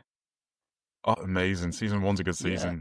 So yeah, this guy's done a lot of seasons. like single shots as a director for different TV shows. I think his direction's really cool. I think there's some very, very artful parts of this show, and I love that he's still working, because I do like to see people racking up really storied careers. Yeah, that's brilliant. You mentioned Anthony Yerkovich before, the creator of and writer of this show. Former writer for Starsky and Hutch. He did a couple of episodes of that. He did an episode of Fantasy Island. He did a big run of 38 episodes of Hill Street Blues, 11 episodes of a show called Private Eye, which sounds interesting because it's got Josh Brolin in it, and is like set in like the 1950s, which sounds kind of fucking cool. Oh, no, hang on. I have heard of this. Yeah. Yeah. This is like a contemporary of Miami Vice. Yeah. Yeah. This is like one of the shows that was accused of stealing Miami Vice's vibe, but it was written by Ante Yerkovich. Then I think that's pretty fucking fair. Yeah, basically. So he just became huge off the back of this, and that this show was the apex of his career. And you know what? What a good thing to have as your apex. The cast, Don Johnson. I've got written here, certified cool motherfucker, and he is. I often bandy around the phrase coolest motherfucker in the world, and he's not that, but he is incredibly cool. He's a cool dude. Currently filming a film called Score. A college football coach breaks all the rules to get a winning team because he's football maxing. And he's in production of a film called Encore as well. This sounds incredibly silly. Former Broadway icons are new residents of a retirement home where they discover a community of forgotten talents. The group of retired actors attempt to reignite their passion for life. Mike, I suggest you open up IMDb and look at the cast for this, because it's fucking excellent. Let's take a little look. It's in pre-production. Glenn Close. Yeah. Henry Winkler. Jeremy Irons. Yeah. Wow. What a cast. That's right? it. That's it. It's the four. Just the four it's of them. fucking amazing. It's brilliant. That is great. That is wonderful. It sounds like a joke from an episode of BoJack Horseman, just that cast, doesn't it? It's like Princess Carolyn's trying to get BoJack attached to it. Looking back into Don Johnson's career, he's one of these actors whose first role that appears on IMDb is like the lead in a movie, and he was in a film called The Magic Garden of Stanley's Sweetheart, made in 1970. Based on a semi-autobiographical novel by Robert T. Westbrook, the movie is about 23-year-old Columbia University dropout, Stanley Sweetheart, who seeks his identity during the sexual revolution. Don Johnson, at this point in his career, had done a wedge of TV pilots that had not been taken up. So the executives were like, if you cast Don Johnson in this, it's like bad juju. He's like a Jonah. Like, we'll not get the show made. Nevertheless, he got the role, and then he started early in the sort of production, doing a bit of like a, by his own admission, riffing off of Nick Nolte a little bit in 48 Hours, and eventually like the executives had to fly across the country to be like to go to filming and be like, Don, look, arm around you, buddy, like, we're not really sure about what you're doing at the minute. It's a little bit like Nick Nolte coded. Can you just try and like find your own voice kind of thing? And he did, and that was it. The rest is history. That's kind of the deal on that. Yeah. Another thing I've mentioned on a previous pod was he had a very fucking weird relationship with Melanie Griffith. I don't want to touch about that again, but she was too young for them to get married. I'm just saying that. Fucked up. But can we talk, now we've got Don Johnson for a bit of time here. Have you seen one of the greatest post-apocalyptic films ever made, A Boy and His Dog? I have not. It is incredible. I watched it probably about 10 years ago. Probably longer than that, actually. Yeah, definitely longer than that, like 15 probably. It's basically about a kid, because he's only young in it. He's only like 17. A kid like wandering around like a post-apocalyptic wasteland in the US with a dog, and the dog and he talk telepathically. Right. So he can have a conversation with the dog in his mind, and him and his dog are like best pals, and stuff happens. It's a little bit like the Cursed Earth in like in 2000 AD. Cool. That's the kind of vibe of the overworld, right? And then it ends by like the sort of latter half of the film is him going into like what's essentially a fucking Fallout vault. As in, like, from the property Fallout. It's like that kind of vibe before Fallout existed. So, Black Isle obviously, like, nicked this idea, not being funny. And when they get in, and I say that because when they get in there, it is like a Fallout vault in the sense it's like there's like a fake farm land with like fake sky painted on the walls and like hay bales and stuff. And then when they go in there, the culture is like super 1950s vibe, and it's all like it's all like guys in Letterman jackets. It's a bunch of girls dressed as like fucking cheerleaders and stuff. And the most fucked up bit is they like, because they want to restart the human race, and he's the only guy they've met. They like hook him up to this machine that like milks him, and they're gonna like milk him to death. And then the dog like rescues him. And like I haven't seen it in so long, and I need to watch it again. But like that's basically about his dog, and I would be happy to cover this film for the podcast. It's fucking nuts. There's 100% got to be one of the inspirations for Fallout. I don't care what they say; it 100% definitely is. I mean, like weird vault full of weird people doing weird science stuff. Saving you from a fucking execution by jerk off machine is 100% good boy behavior. That dog deserves all the credit, man. It really is. And then swings to the other end. I'm going to pull my hog smooth off. Thank you, dog meat. That's exactly what happens. It's so bad. It's my brilliant. hog! What else is highlights from his career? He was really good in the 2019 Watchmen TV series, the David Lindelof one.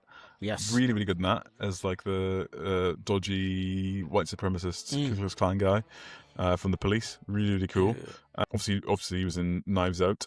Yeah, he TV matched in Nash Bridges. He had a role playing some San Francisco constable called Nash Bridges, who wasn't as cool as Sonny Crockett, and I don't think he even had a fucking boat. He might have done. Well, I'll tell you about a TV show where he did have a boat. What shall I say?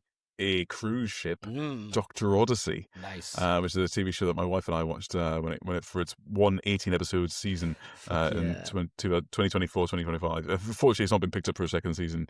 It was not that successful. But he was the captain of the Odyssey, which is like this luxury cruise ship, and it follows out this like one doctor and one a nurse practitioner, and then like one nurse who's this English guy called Tristan, and it's the campest, most ridiculous show, and it's so funny, and it's so good. And the guy who's the guy who's the doctor is what's his name from Dawson's Creek, Joshua Jackson, who played Pacey in Dawson's Creek, and like the nurse practitioner is Philippa Sue, who was in Hamilton, and yeah, it's absolutely phenomenal. And then the way the show would work is that like every week there'd be like a different theme for like the cruise.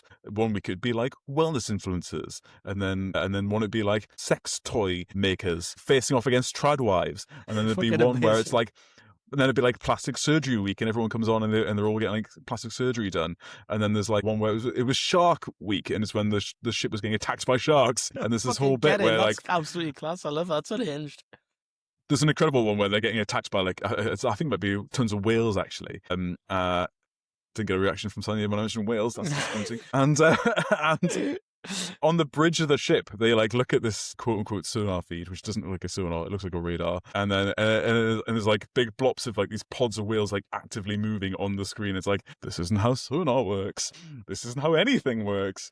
There's a bunch of German nationalists on ribs just chasing after them, going, "Get further into the sea! You're all we can hope for now." Get you to Denmark. Not to mention that sonar is really bad for whales. Right, so Don Johnson also had a music career. Yeah, he did. And put some records out. I've not heard any of them, I don't think. Have I? Maybe I have. I'm not sure. But I mention that because Phillip Michael Thomas has also attempted big time.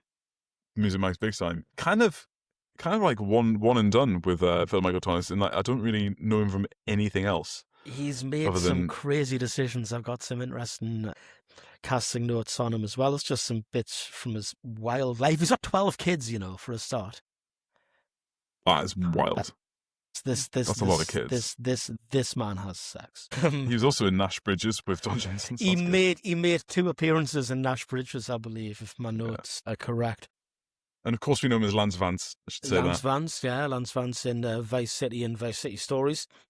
In fact, I think Vice City Stories was like the last work he did was Vice City Stories in 2006. A man who coined the acronym EGOT, meaning Emmy, Grammy, Oscar, and Tony, in reference to his plans for winning all 4 awards. He is not, as of February 2026, nominated for any of these awards, but has received a People's Choice Award and a Golden Globe Award nomination. Thanks, Wikipedia.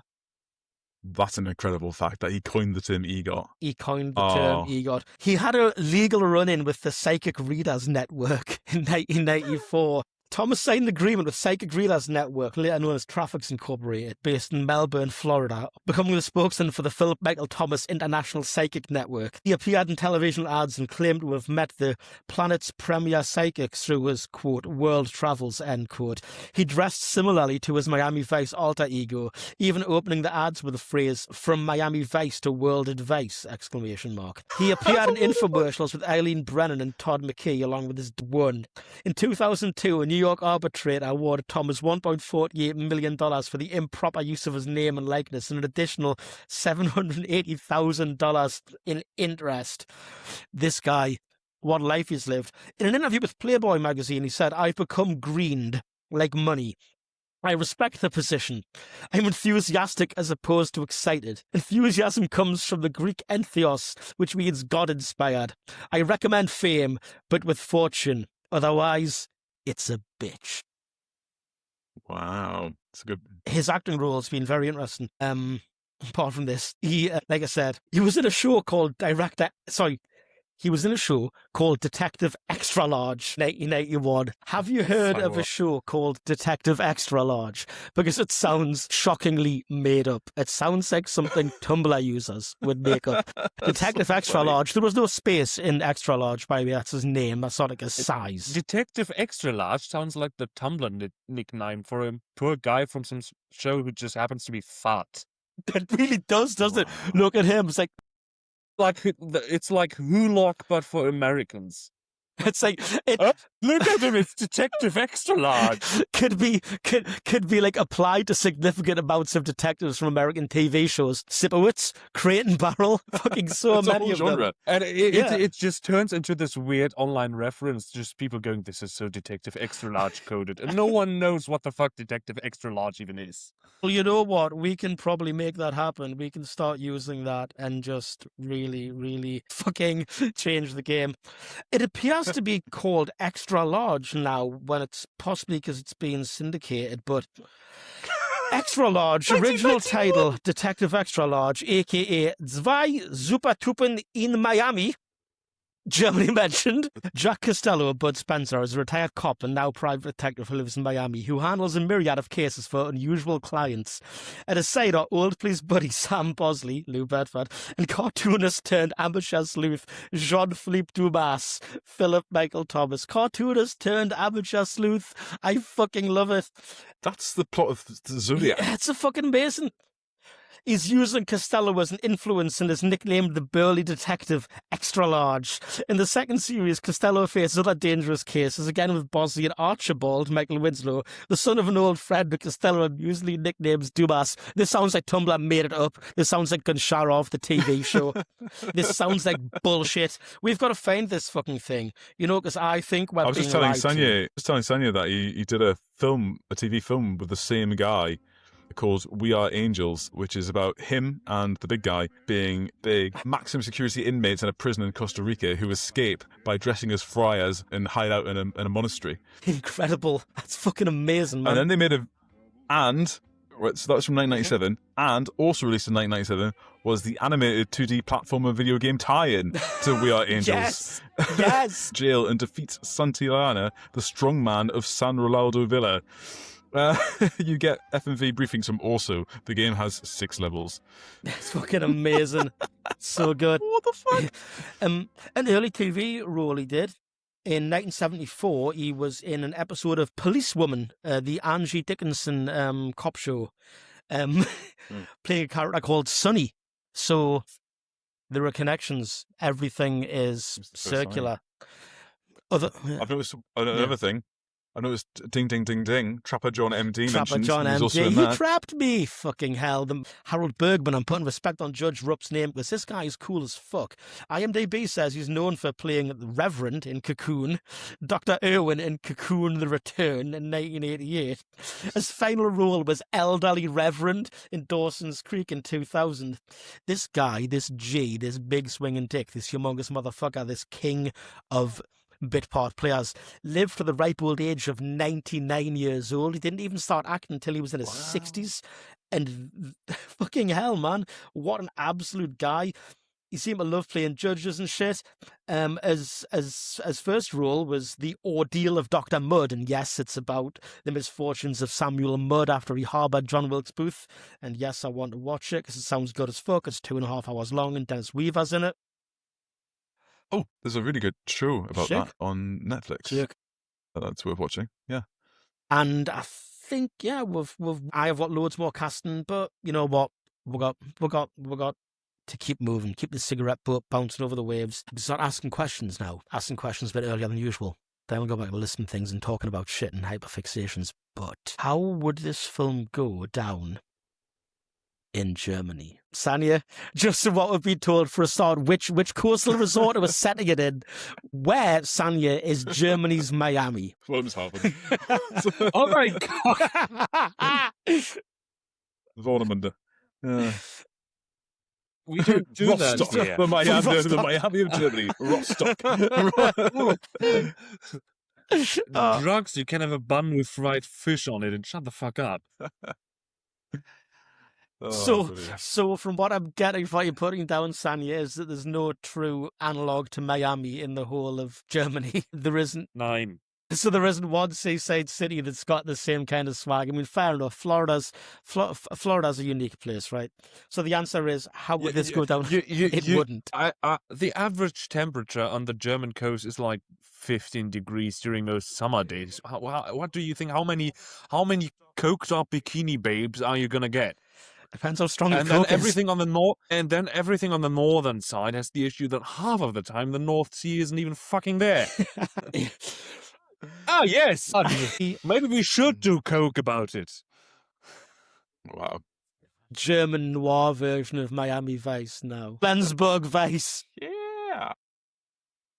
On the Baltic coast. Every episode's just some cadets from Marine Schule Mervik just fuck it up somehow and get in trouble. Jesus Christ. I used to think like what the British version would be, like Torquay Vice. Fucking Brighton, Sorghum maybe? Vice. It would be called Brighton Beach, and it would be fucking shit episodes. I can see that happening. Yeah. Oh, it's Blackpool Vice. Blackpool Vice would at least be funny, because let's be honest, Blackpool is the Florida of the UK, right? It really is. I mean, I remember I was in Blackpool years ago. I'm walking past this shop. It's got a big sign saying "baby ear piercing done here." You know, and it's like, yes, Blackpool men are Florida men, right? Absolutely. I was on a train years ago going down to Leeds to go and see Slayer, and me and friend Pete. Hi, Pete, if you listen to the podcast. Hey, dude. We start drinking quite early, and it's about 10 o'clock in the morning, and we're on the train, and we've had a few beers, and then the people on the train who were sitting across from us, who were kind of cool and young and ready to get off, and an old couple comes on that they look like they're probably in like the late 70s to early 80s, but a bit spry, and you know, come and sit down. And me and Pete, you know, we've just finished drinking some pretty strong beers. I'm starting to get the shakies, right? And Pete's like, Rory, I'm getting on the fucking wrong, man. I'm like, and I don't want to fall asleep already. So I say, this old lady and this old fella, is okay if me and my friend have a couple of beers? And the lass goes, only if we join you. And my hand to God, my hand to Sonny Crockett, she pulls out 2 pint cans of Stella to crack them open. And we start shooting the shit and drinking, and it's mint. And just telling us that they used to run a B&B in Blackpool until a murderer on the run checked into the B&B and was arrested outside it when the police caught up with him, and it ruined the careers. No one wanted to go to the B&B, so they just jacked it in and retired, and now they're loving the life, just being retired, daytime drinking, I guess, on mass transit. So yes, Blackpool is There's more to that story. Someone wasn't just arrested outside the B&B, and that's why nobody wants to go there anymore. 100%. Blackpool is the Miami of the Northeast. Oh, yeah.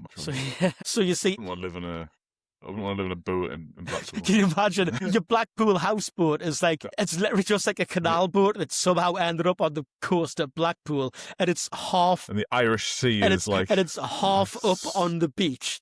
And it's partly rotten. And every morning when you get up, you've got like chase off all like the smackheads and the seagulls because they're all fighting over the last chips that are on the deck. But that's fine because you're Blackpool's best vice cop. You're Blackpool's only vice cop. What's like an equivalent animal to have living in it as well? Fucking hell.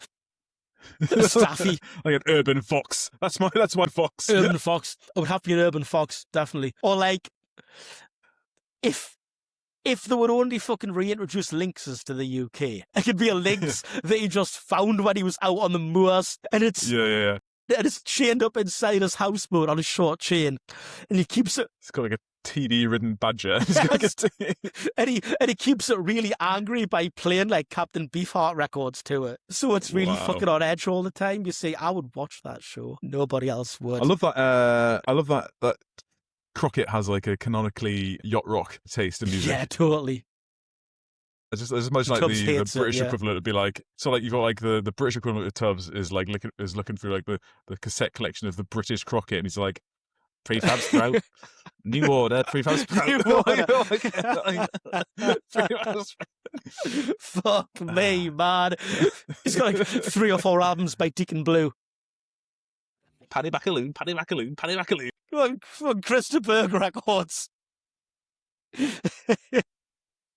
Fucking incredible. Where's he getting this shit from? It's like, is he getting this shit from MVC? You know? Daniel O'Donnell. Daniel O'Donnell. Oh my God, holy crap. All right. So, next category. Where the hell are we going to put our scraggly friend in this? How are we going to deploy the man himself, Mr. Columbo, Peter Falk, in this film? Sanya, you can just fucking guess. You can make something up since you haven't seen the film. He's thinking. I mean, this sounds bonkers enough to just have him do his actual job in there, to be honest. Yes, love it. He's just a detective who isn't doing undercover shit. He's just like, what are you doing? I have one more question about that. He's just like bumbled in from LA. Like he's like also on the case for some reason. My wife, she also likes stimulants, but could you explain this to me one more time? We just like fucking cook up some way for the LAPD to be also involved in it somehow. And it's like, what a trio, Crockett and Tubbs and Columbo. Crockett, Tubbs and Columbo. Crockett, Tubbs and Columbo run off and steal the boat. And Crockett jumps in the back and like Tubbs is like, New York! And he's like, LA! Yes. Oh my God, fucking amazing. And he whips out the beagle. Yes, that's so fucking good, man. Quotes. What are our favourite quotes from the movie? Because goddamn, some of these were incredibly good. Liked just how Corky is talking. It's the dialogue rings true for me when he's talking in the drive to the like meeting and stuff. He's making this weird comment about like the kind of ethnic makeup of Miami. And then he starts talking about, oh, you should sponsor a kid or a farmer in Latin America. I do. Then there's a beat and there's like a sniff. And it's like, that's just like fucking brilliant. Oh, there's the bit where Crockett punches Tubbs because Crockett makes that whole thing about like, when you're having all your buddies getting killed by car bombs, and he like punches him in the face for that. And he's like, I'm sorry, man. That was way out of line. And he's like, oh, you mean it? He's like, yeah, I do. And he helps him up and then Tubbs. Yeah, and he's like, can't let you handle all that bad karma by yourself.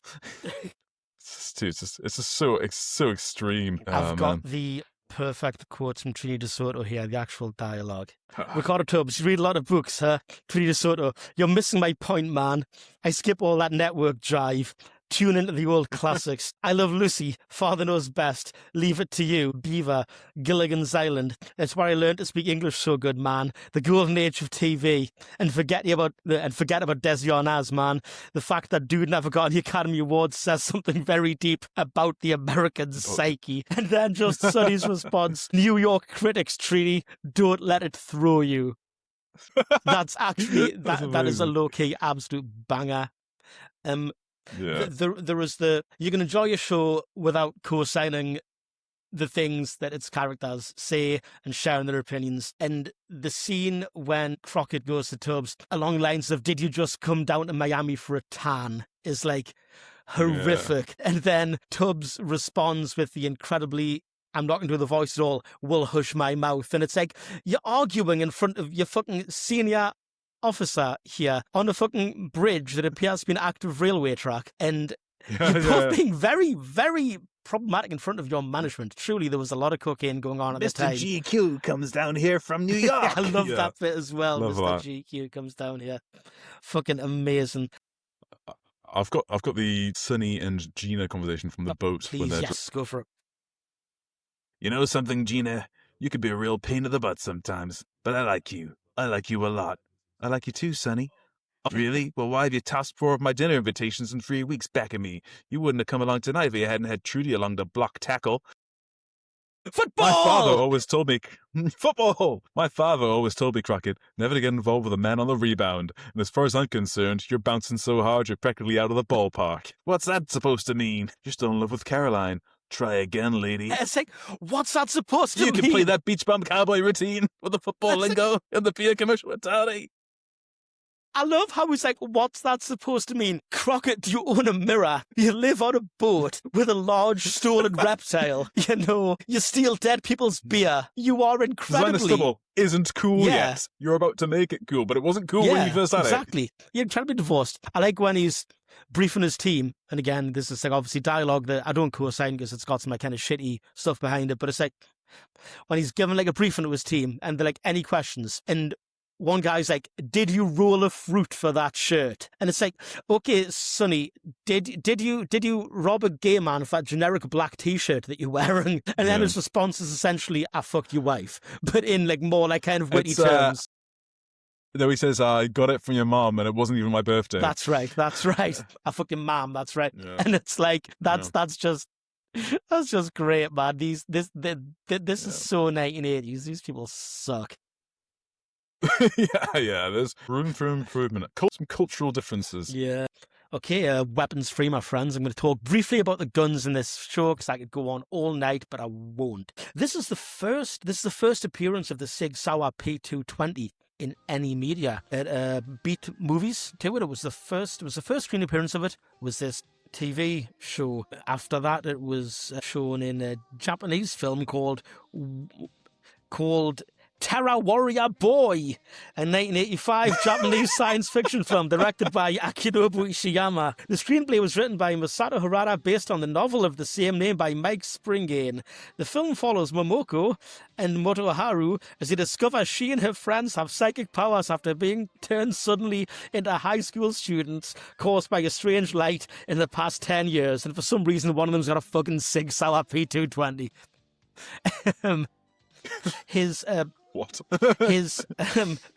This gun was last seen, according to imftb.org, this gun was last seen on the big or small screen in 2017 in a show called Emerald City. Have you heard of this? No, I'm thinking of Tin Man, aren't I? Emerald City is a 2017 fantasy TV series based on the Oz book series by L. Frank Baum. So far, so cool. A modern retelling of The Wizard of Oz. The series follows a young woman named Dorothy Gale who is whisked away to the fantastic land of Oz by a tornado. Joined by various companions, Dorothy embarks the Emerald City to find the enigmatic Wizard of Oz and return home. And for some reason, they've all got guns. I think they're all cops in it or something like that. But there's an extensive page on it. Yeah, like there's an extensive IMFD page. Garen Howell from the pit. It's crazy, right? So I think they're all cops of some kind. They've all got guns and shit. It's got Vincent D'Onofrio in it. It's ape shit. Should we look into this as a team at some point? Because I think it sounds insane, guys. Yeah. It's got Oliver Dari Olofsson in it from Severance, Valley, and Julie Richardson, and what a good cast. Gina McKee, the northeast of England's own Gina McKee. What a cast. Insane cast. Gina Bellman from Coupling. And they've all got guns, and it's the Wizard of Oz. What's going on? It was cancelled after one season. There are 10 episodes. Yeah. Tell you what, I'll cut you a deal, mate. We'll cover this if you want, if you indulge me in watching Karen Sisko with Carla Gugino. Yeah, no doubt, man. No fucking doubt. 100%, absolutely. Clear and present TV dudes at some point, I guess. The backup piece that Crockett carries is a Detonics Pocket 9, which I think is a really cool little dingly and quite interesting and out of left field semi-automatic. Michael Mann's a big gun guy, as you all know. I wonder if he's out there kind of like picking the shit that I think looks cool. The show was known for being the first screen appearances, I think, of such pistols like the Desert Eagle, like Sonny's sidearm later in the show is like a Ruger 10mm. Obviously, it's like a Frankie Spaz 12. Like guns that were cutting fucking edge at the time. Michael Mann was obviously very excited about his armoring, and that's really fucking cool to me. A really great cocaine moment is when, towards the end, Sonny Crockett just bursts out of cover with a fucking Colt Model 654 rifle in one hand and his sidearm in the other. And it's like, that's so fucking cocaine. It's like, just use the rifle, dude. At this point, come on, man. It's just brilliant. I did do a few, oh my God, fucking the whole point of the screen and announce the name of the gun thing when I was watching it with Emma, which luckily she finds adorable. I hope. Like, I was like, oh my God, fuck yes, a Tech 9, which I realised was then a KJ9. So afterwards, I beat myself up with sticks. So you go into the bathroom, hitting yourself with stupid.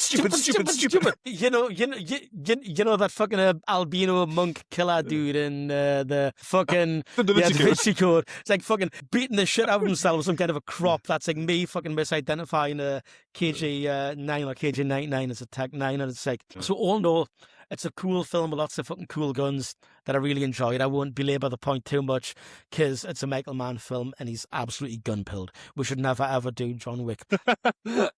Would this film go well when the VHS and the mess test is applied to it? Would this film thrive or wither on VHS or DVD player in the mess or wardroom or barracks of a military base or vessel? I think I could make it work. Yeah, I think it would work. I think I could. I think if I got people on board with the fact that we're having a Miami Vice night, on board, sorry, and got this going on, I think maybe a few themed drinks. I don't know. I reckon I can make Miami Vice a thing. That'd be class, actually. Yeah. Especially on deployment, it's the kind of thing you could really get. 111 episodes, so you can really get your teeth into it. And there's a couple of those feature-length ones. So yeah. So actually end up doing like drug interdiction duty or something like that. Yeah. Oh, yeah, big time. If you've got like you've got a US Coast Guard debt on board. Yeah, definitely. Hell yeah, man. Yeah, if you're doing like ACP North and you're like, that'd be cool. Yeah. Also, are we really asking if a film that has a bunch of women in bikinis in it is going to do good in the mess? We are, because we have to ask these questions, Sanya. That's important. This is journalism. This is something you've brought up several times, Sanya. This isn't as much a thing in the Royal Navy. We don't watch as much porn in the we don't watch any porn in the mess. I have seen it happen and it's traumatized me. You feel a comedy? It always comes back to sex with you, Sanya. Fleisch realm. It's like, I'm just imagining the way you paint this picture, Sanya, is like it's like a bunch of like German matlos just sort of like idly watching the most fucked up shit going down. It's like, it's either Klaus is at it again. Either that or fucking, I don't know, Frozen. There is no middle ground. That's fucking mental, honestly. Perfect.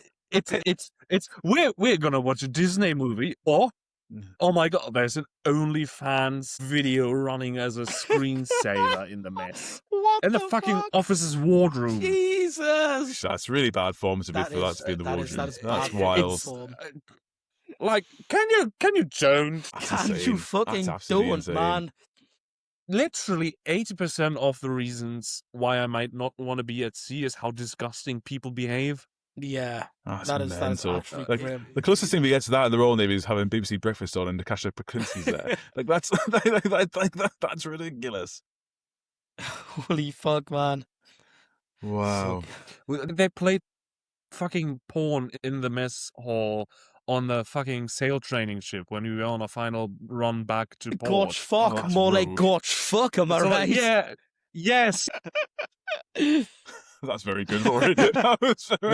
Well, I mean, we need to put in a quick explainer that the name of that ship is the Gorge Fuck. We've got a ship that's got like 100 cadets on it.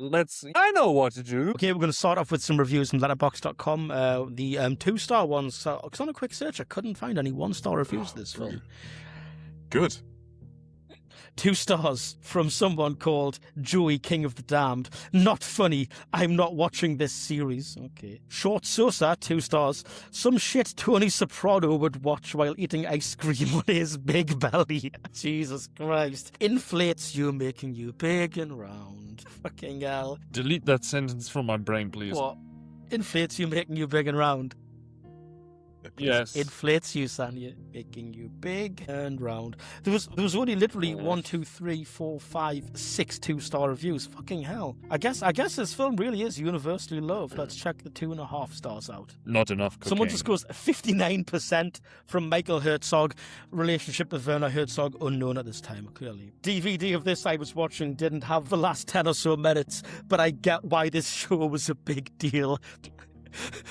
I love this guy watching a snide DVD. He got it from like a mate of his who like just knocks out like crap fucking like pirates of it. Fucking hell, man. Oh, hey man, I'm gonna give you like Miami Vice Brothers Keeper. There's only like 90% of the film, so I'm like taking like 25p off, you know, and he has a Jaffa cake as well for your troubles. Like you would just burn it onto another DVD, wouldn't you? What the hell was this guy under some like real like pressure to get it done? Was he really pushing it? When you get to the end, text us and I'll tell you what happens to the last 10 minutes. 4 stars now. Someone just says peak 80s. Absolutely. I have no plans of watching the series, but fuck, man. This got to be one of the hardest pilot episodes ever. Crying emoji. 100%, it really is. In the Air Tonight experience is sublime. Spring equals Miami Vice. I feel revived. I can actually totally vibe with that opinion because for like a significant amount of tonight, I've been filming this with natural light coming in through the window, and it's like we made it through winter. We fucking survived. Thank God. We did it. We did it. Probably the coolest TV pilot I've ever seen. Newfound brotherhood in the midst of violence and betrayal, confusing justice with vengeance. It may seem cliched today, but you can tell this was a watershed moment for television. Slick and modern, this is the apex of 80s excess. Bars. Fast cars, pastel blazers and 80s pop music. It's all in that moment when Phil Collins plays as Crockett drives and slicks his hair back and Tubbs loads a sawed-off shotgun. Fucking absolutely cool. Just getting some more good ones here. Okay, I'm just going to go through the... Some dude called Mike Dunbar says this is the coolest shit ever. 4 stars. It is. I stand by that. Absolutely, it is. It is the coolest shit ever. Going through the popular reviews here. Michael Mann is a fucking god. 5 stars from Comrade Yui. Related to Dr. Yui, perhaps? I do not know. I now understand why fathers everywhere stop what they're doing and bask in the majesty of Phil Collins' Something in the Air Tonight. It's not Something in the Air Tonight. They got the name wrong on the review. But still, this kid who reviewed this on the 25th of December 2022. I hope you had a fucking awesome Christmas, dude. You awesome rule. Christmas. 5 stars. Oh my God, bitch. The shootouts. The beautiful women with, all capitals, fat ass, 4 S's. The drug deals. Then they show the 4 kilos of cocaine. Then boom, a bomb happens. Then the suits, all caps, getting assassinated to Girls Wanna Have Fun. All night long, Somebody's Watching Me by Rockwell. Phil Collins, all capitals, 8 exclamation marks. When they played In the Air Tonight and he's reloading the shotgun, I almost fucking left my body. Wow. The greatest pilot I've ever seen. Man, wow. I swear to God, give me a fucking time travel machine. This next bit is in all caps until I say it's not all caps. Fuck this weird ass, lame ass, boring ass, no fun having, no individuality generation. All caps ends. I'm sick of it. I'm gonna say it. Lame AF. Take me to the east. Fuck. Wow. Absolute swag. My mom said my dad dressed like that, and the girls, all caps, loved that shit. Caps ends. Then my dad said they ain't wear that lame shit. Should I binge this show? Is every episode this level of good? Oh my God, I'm gonna fucking eggplant emoji, eggplant emoji, eggplant emoji, moaning emoji, moaning emoji, moaning emoji, and then that one, like, I guess kind of cum drunk emoji when its mouth's like a squiggle and it's blushing. Yeah. Fucking hell. That wet place is... That's evocative. There's a 4.5-star review here from someone called Willow that just says better than the 2006 movie. Yeah, Sanya, I imagine it's it unfortunate, is. Yeah, sorry, Sanya. They're also There are also 2 5-star reviews, both written in German. So someone's seeing it in Germany. Yeah, someone's got it dialed in. Please keep rubbing it. What they're doing is they're getting like a DVD of it. I think the last 10 minutes just chopped out. Last 10 minutes got out. You know, Sanya would just do this out of love. You're right. I'm not bullying you. We love you, man. Right, it's okay. 2 out of 3 participants enjoy bullying. Oh, man. Bad. 5 stars. Tubbs is a whole mood. Lip syncing somebody's watching me in a strip club and loading sawed-off shotguns to In the Air Tonight. Absolutely. Yeah, absolutely. Excellent. Yeah. People love it. People love it. Excellent. Just fucking... Some of these reviews are absolutely brilliant. A more effective advertisement for Florida than anything ever could be. True. Someone just put slaps. There's no star rating, just put slaps. Thank you, Dankwit. It does indeed slap. Have you been to Florida before? Nope. Have you? I went once, but I went when I was 15, and it was like immediately after 9/11. If I span you this day, No, it please was tell me. This so sounds good. strange. Yeah, okay, right. So it was like the 19th of September, I think we went. So it was like a week after, and the vibe was so strange because obviously, like, America's reeling. There's never experienced anything like this before, and we were in the South, but like the Florida South, so a bit weird. And yeah, crazy. Like at one point I saw a pickup truck with like a mounted machine gun in the back. Hell yeah. Like on a tripod, like ready to go. Yeah, wild. All the TV channels were just like constantly like fundraisers for like the New York Fire Department. Or the Fire Department of New York, I should say, FDNY. And it was all like the wavy American flag, like waving with like phone numbers on it and stuff. We went to like a car show, and there was like people collecting money for it. But the reason I bring all this up is because I, at the time, was sitting there at this car show. There was like a dude playing music in front of me. I was wearing a Metallica Master of Puppets t-shirt at the time. Hell yeah, brother.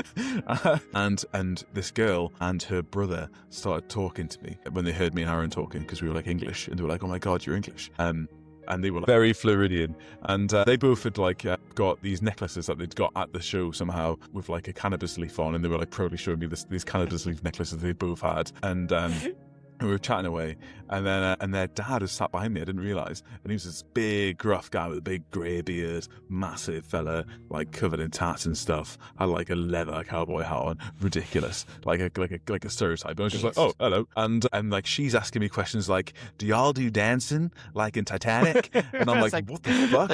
Like, yeah. So I danced like a little peasant boy from 1912, and I was like, yeah, we do all that. Like, do y'all know the Queen? And I was like, oh, you didn't just answer seriously. I was like, yeah, met her once, yeah. and then she like looks to her dad and goes, "Daddy, can me and Michael go walking?" And he's like, no. You ain't walking no red coat. I was like, that was probably for the best. Like, Jesus Christ. Oh, that's amazing, man. Good grief. Love that shit. And then we left, but that was really strange. And yeah, no queues in the theme parks, obviously. Yeah, very, very, very strange event all around. All that is to say that I didn't get to go to Miami, didn't see any Miami Vice stuff. I had a very different, like, family-friendly, apart from that one time that could have ended up with you being, like, hog-tied and dead in the bayou. Yeah, there you go. That's my story about how I went to Florida when I was 15. What like is the coffee in the bag? A flimsy cardboard cup of coffee with a plastic lid just loose in a bag. Who the hell do you think you are? Who the hell do you think you are? Wonderful. Is this film pro or anti-CIA? Oh, what the fuck? This film, I think it just doesn't give a fuck. I think it's pro-alligator. I think it's pro the Central Intelligence alligators, but... I don't know. Like, they haven't yet commented on the CIA getting involved in Central America, but I'm sure the show does. The show does go on to, like, reference the CIA and its involvement in Central and Latin America and the death squads and stuff, I believe. And fucking G. Gordon Liddy, lately of the CIA, is in the show as a guest star, but at this point, I think it's CIA neutral. It's CIA agnostic. It's CI agnostic. I would say. I agree. The only other question I have before we get to the very end is the video game, the PS2 video game. But there already is a PS2 video game, and it's called Grand Theft Auto Vice City. So I'm putting out a random one here. I know that Sanya told us in the Gunsharov episode that he's a real big menswear guy. So I would like us to all say what our favourite fit of the show was. Whose outfit fucked the hardest? I'm sorry, Sanya, you didn't watch the film. Just do a quick Google image search. You keep saying I want us all. Who's all? Do a quick Google image search Us of all how is people look at the this other film. guy who watched the film. And apply your fucking menswear guy knowledge. Because I'll tell you one thing, I think the coolest element of the fit is probably what that guy's stupid fuck-ass double belt that he wears. You know, his stupid, thin, fuck-ass white double belt. It's just so silly. It's so 80s. That is my fit element of the film. But as far as fit of the film goes, it's the white suit and the T-shirt that Tubbs is wearing when his best friend gets exploded. You mean Crockett? Crockett, yes, sorry. Yeah, Crockett. When Crockett's wearing that cool-ass suit and then Jimmy Smits gets blown the fuck up. Yeah, that's it. That is the one I was thinking of. Yeah. Because he has a whole bunch of different fits that are all pretty. I mean, all these fits are pretty good in this episode. But that one, the I don't know what kind of color green you'd call that. O'Donnell T-shirt. Not lapis. It's not blue. It's cerulean, I think. O'Donnell. What Devils Wear Prada maxing, my friend. I really am. Incredible scenes. That O'Donnell T-shirt with the white suit, absolutely gorgeous fit. Looks cool AF. Cool. Yeah. Yeah, that's the fit of the film. Sanya, I think you would have had some spicy opinions about the menswear and stuff in this film if you had seen it, because there's some wild cuts and there's some mad fucking decisions being made. There's some people looking legitimately fucking classy in it. I'm not a menswear guy on Twitter who's awesome, but I like the actual flowy cuts of the trousers and stuff as well. Like it's not super tight. Yeah. It's not like a standard boot cut. There's something else going on there, but it looks really good. I'd love to get the menswear guy on the podcast, man. God, man, I'd love that. If he could, I'd watch this film again to have him to talk about Don Johnson. Should we start tweeting at him and stuff, and like threading at him and stuff? I tweeted at him once when he was dissing fucking bucket hats, and I took a selfie of myself wearing my strict-on bucket hat, my fucking East German camouflage bucket hat that for some reason Primark sold, and he didn't respond. So what you're saying is you've already pissed him off. That was years ago. He seems like a guy who would remember. He seems a guy who's got a fucking book of grudges and a list of enemies, but I love him for that. You're just tweeting at him, and he's immediately like, "You're that cunt with a strict-on bucket hat, aren't you? I'm not interested." If I if I contact him on Threads, maybe it would be tarnished with the Twitter contact I've had with him. I am Bori O'Toole. Barry I have O'Toole. nothing to do with that guy. It's my cover story. I live on a dinghy. Actually, that's my cousin Throckmorton, the skateboarder. I live on a dinghy in the River Blythe. Under a fucking little under one of those survival space blanket things that you put on people who are in hypothermia. That's my Sonny Crockett / Barry O'Toole houseboat. Sandy, you were totally going to say something earlier, but I think I cut you off. By the way, I'm sorry if I did. Yeah, I was just gonna say I usually just get cortisol spikes when I hear about T-shirts and blazers. Yeah. Okay. I have to see that way too often. Yeah. Is it a big thing where you are? Or the Vice Maxing where you are? No, they're not Vice Maxing. They're not wearing linen blazers or something. It's mostly former military guys who return to university to be like a junior lecturer and have forgotten they're not an army captain anymore and think they can boss students around like they still are. And they all wear sneakers, jeans, T-shirts, and the cheapest possible tweed jacket they could find. And it pisses me the fuck off because they're all dressed the same and they're all cunts. Go off, King! Yes! This is what I love about this podcast, man. Like, how are you wearing trainers and a tweed jacket? Like, you absolute gimp. And why are you wearing a white T-shirt with it? Very judgmental. Very skinny jeans. Who is still wearing skinny jeans in the year of our Lord 2026? How skinny? Like proper 2007 era skinny jeans? Yes. Did you just point at yourself? Yeah, well, skinny jeans, man. You're banned from buying your own menswear. Fuck you, man. Also, and to make it worse, how is a slim fit tweed jacket even a thing? I very much agree. That's fucked up, dude. Like, slim fit as a whole is a hate Yeah. crime.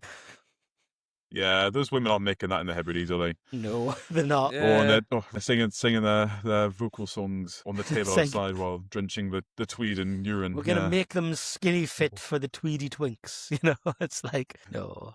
I think we'd all agree that like a slim fit tweed jacket is grim. That was excellent. That was fucking amazing. I think with that we are all the way through the categories. I think we're all the way to the end of the 7.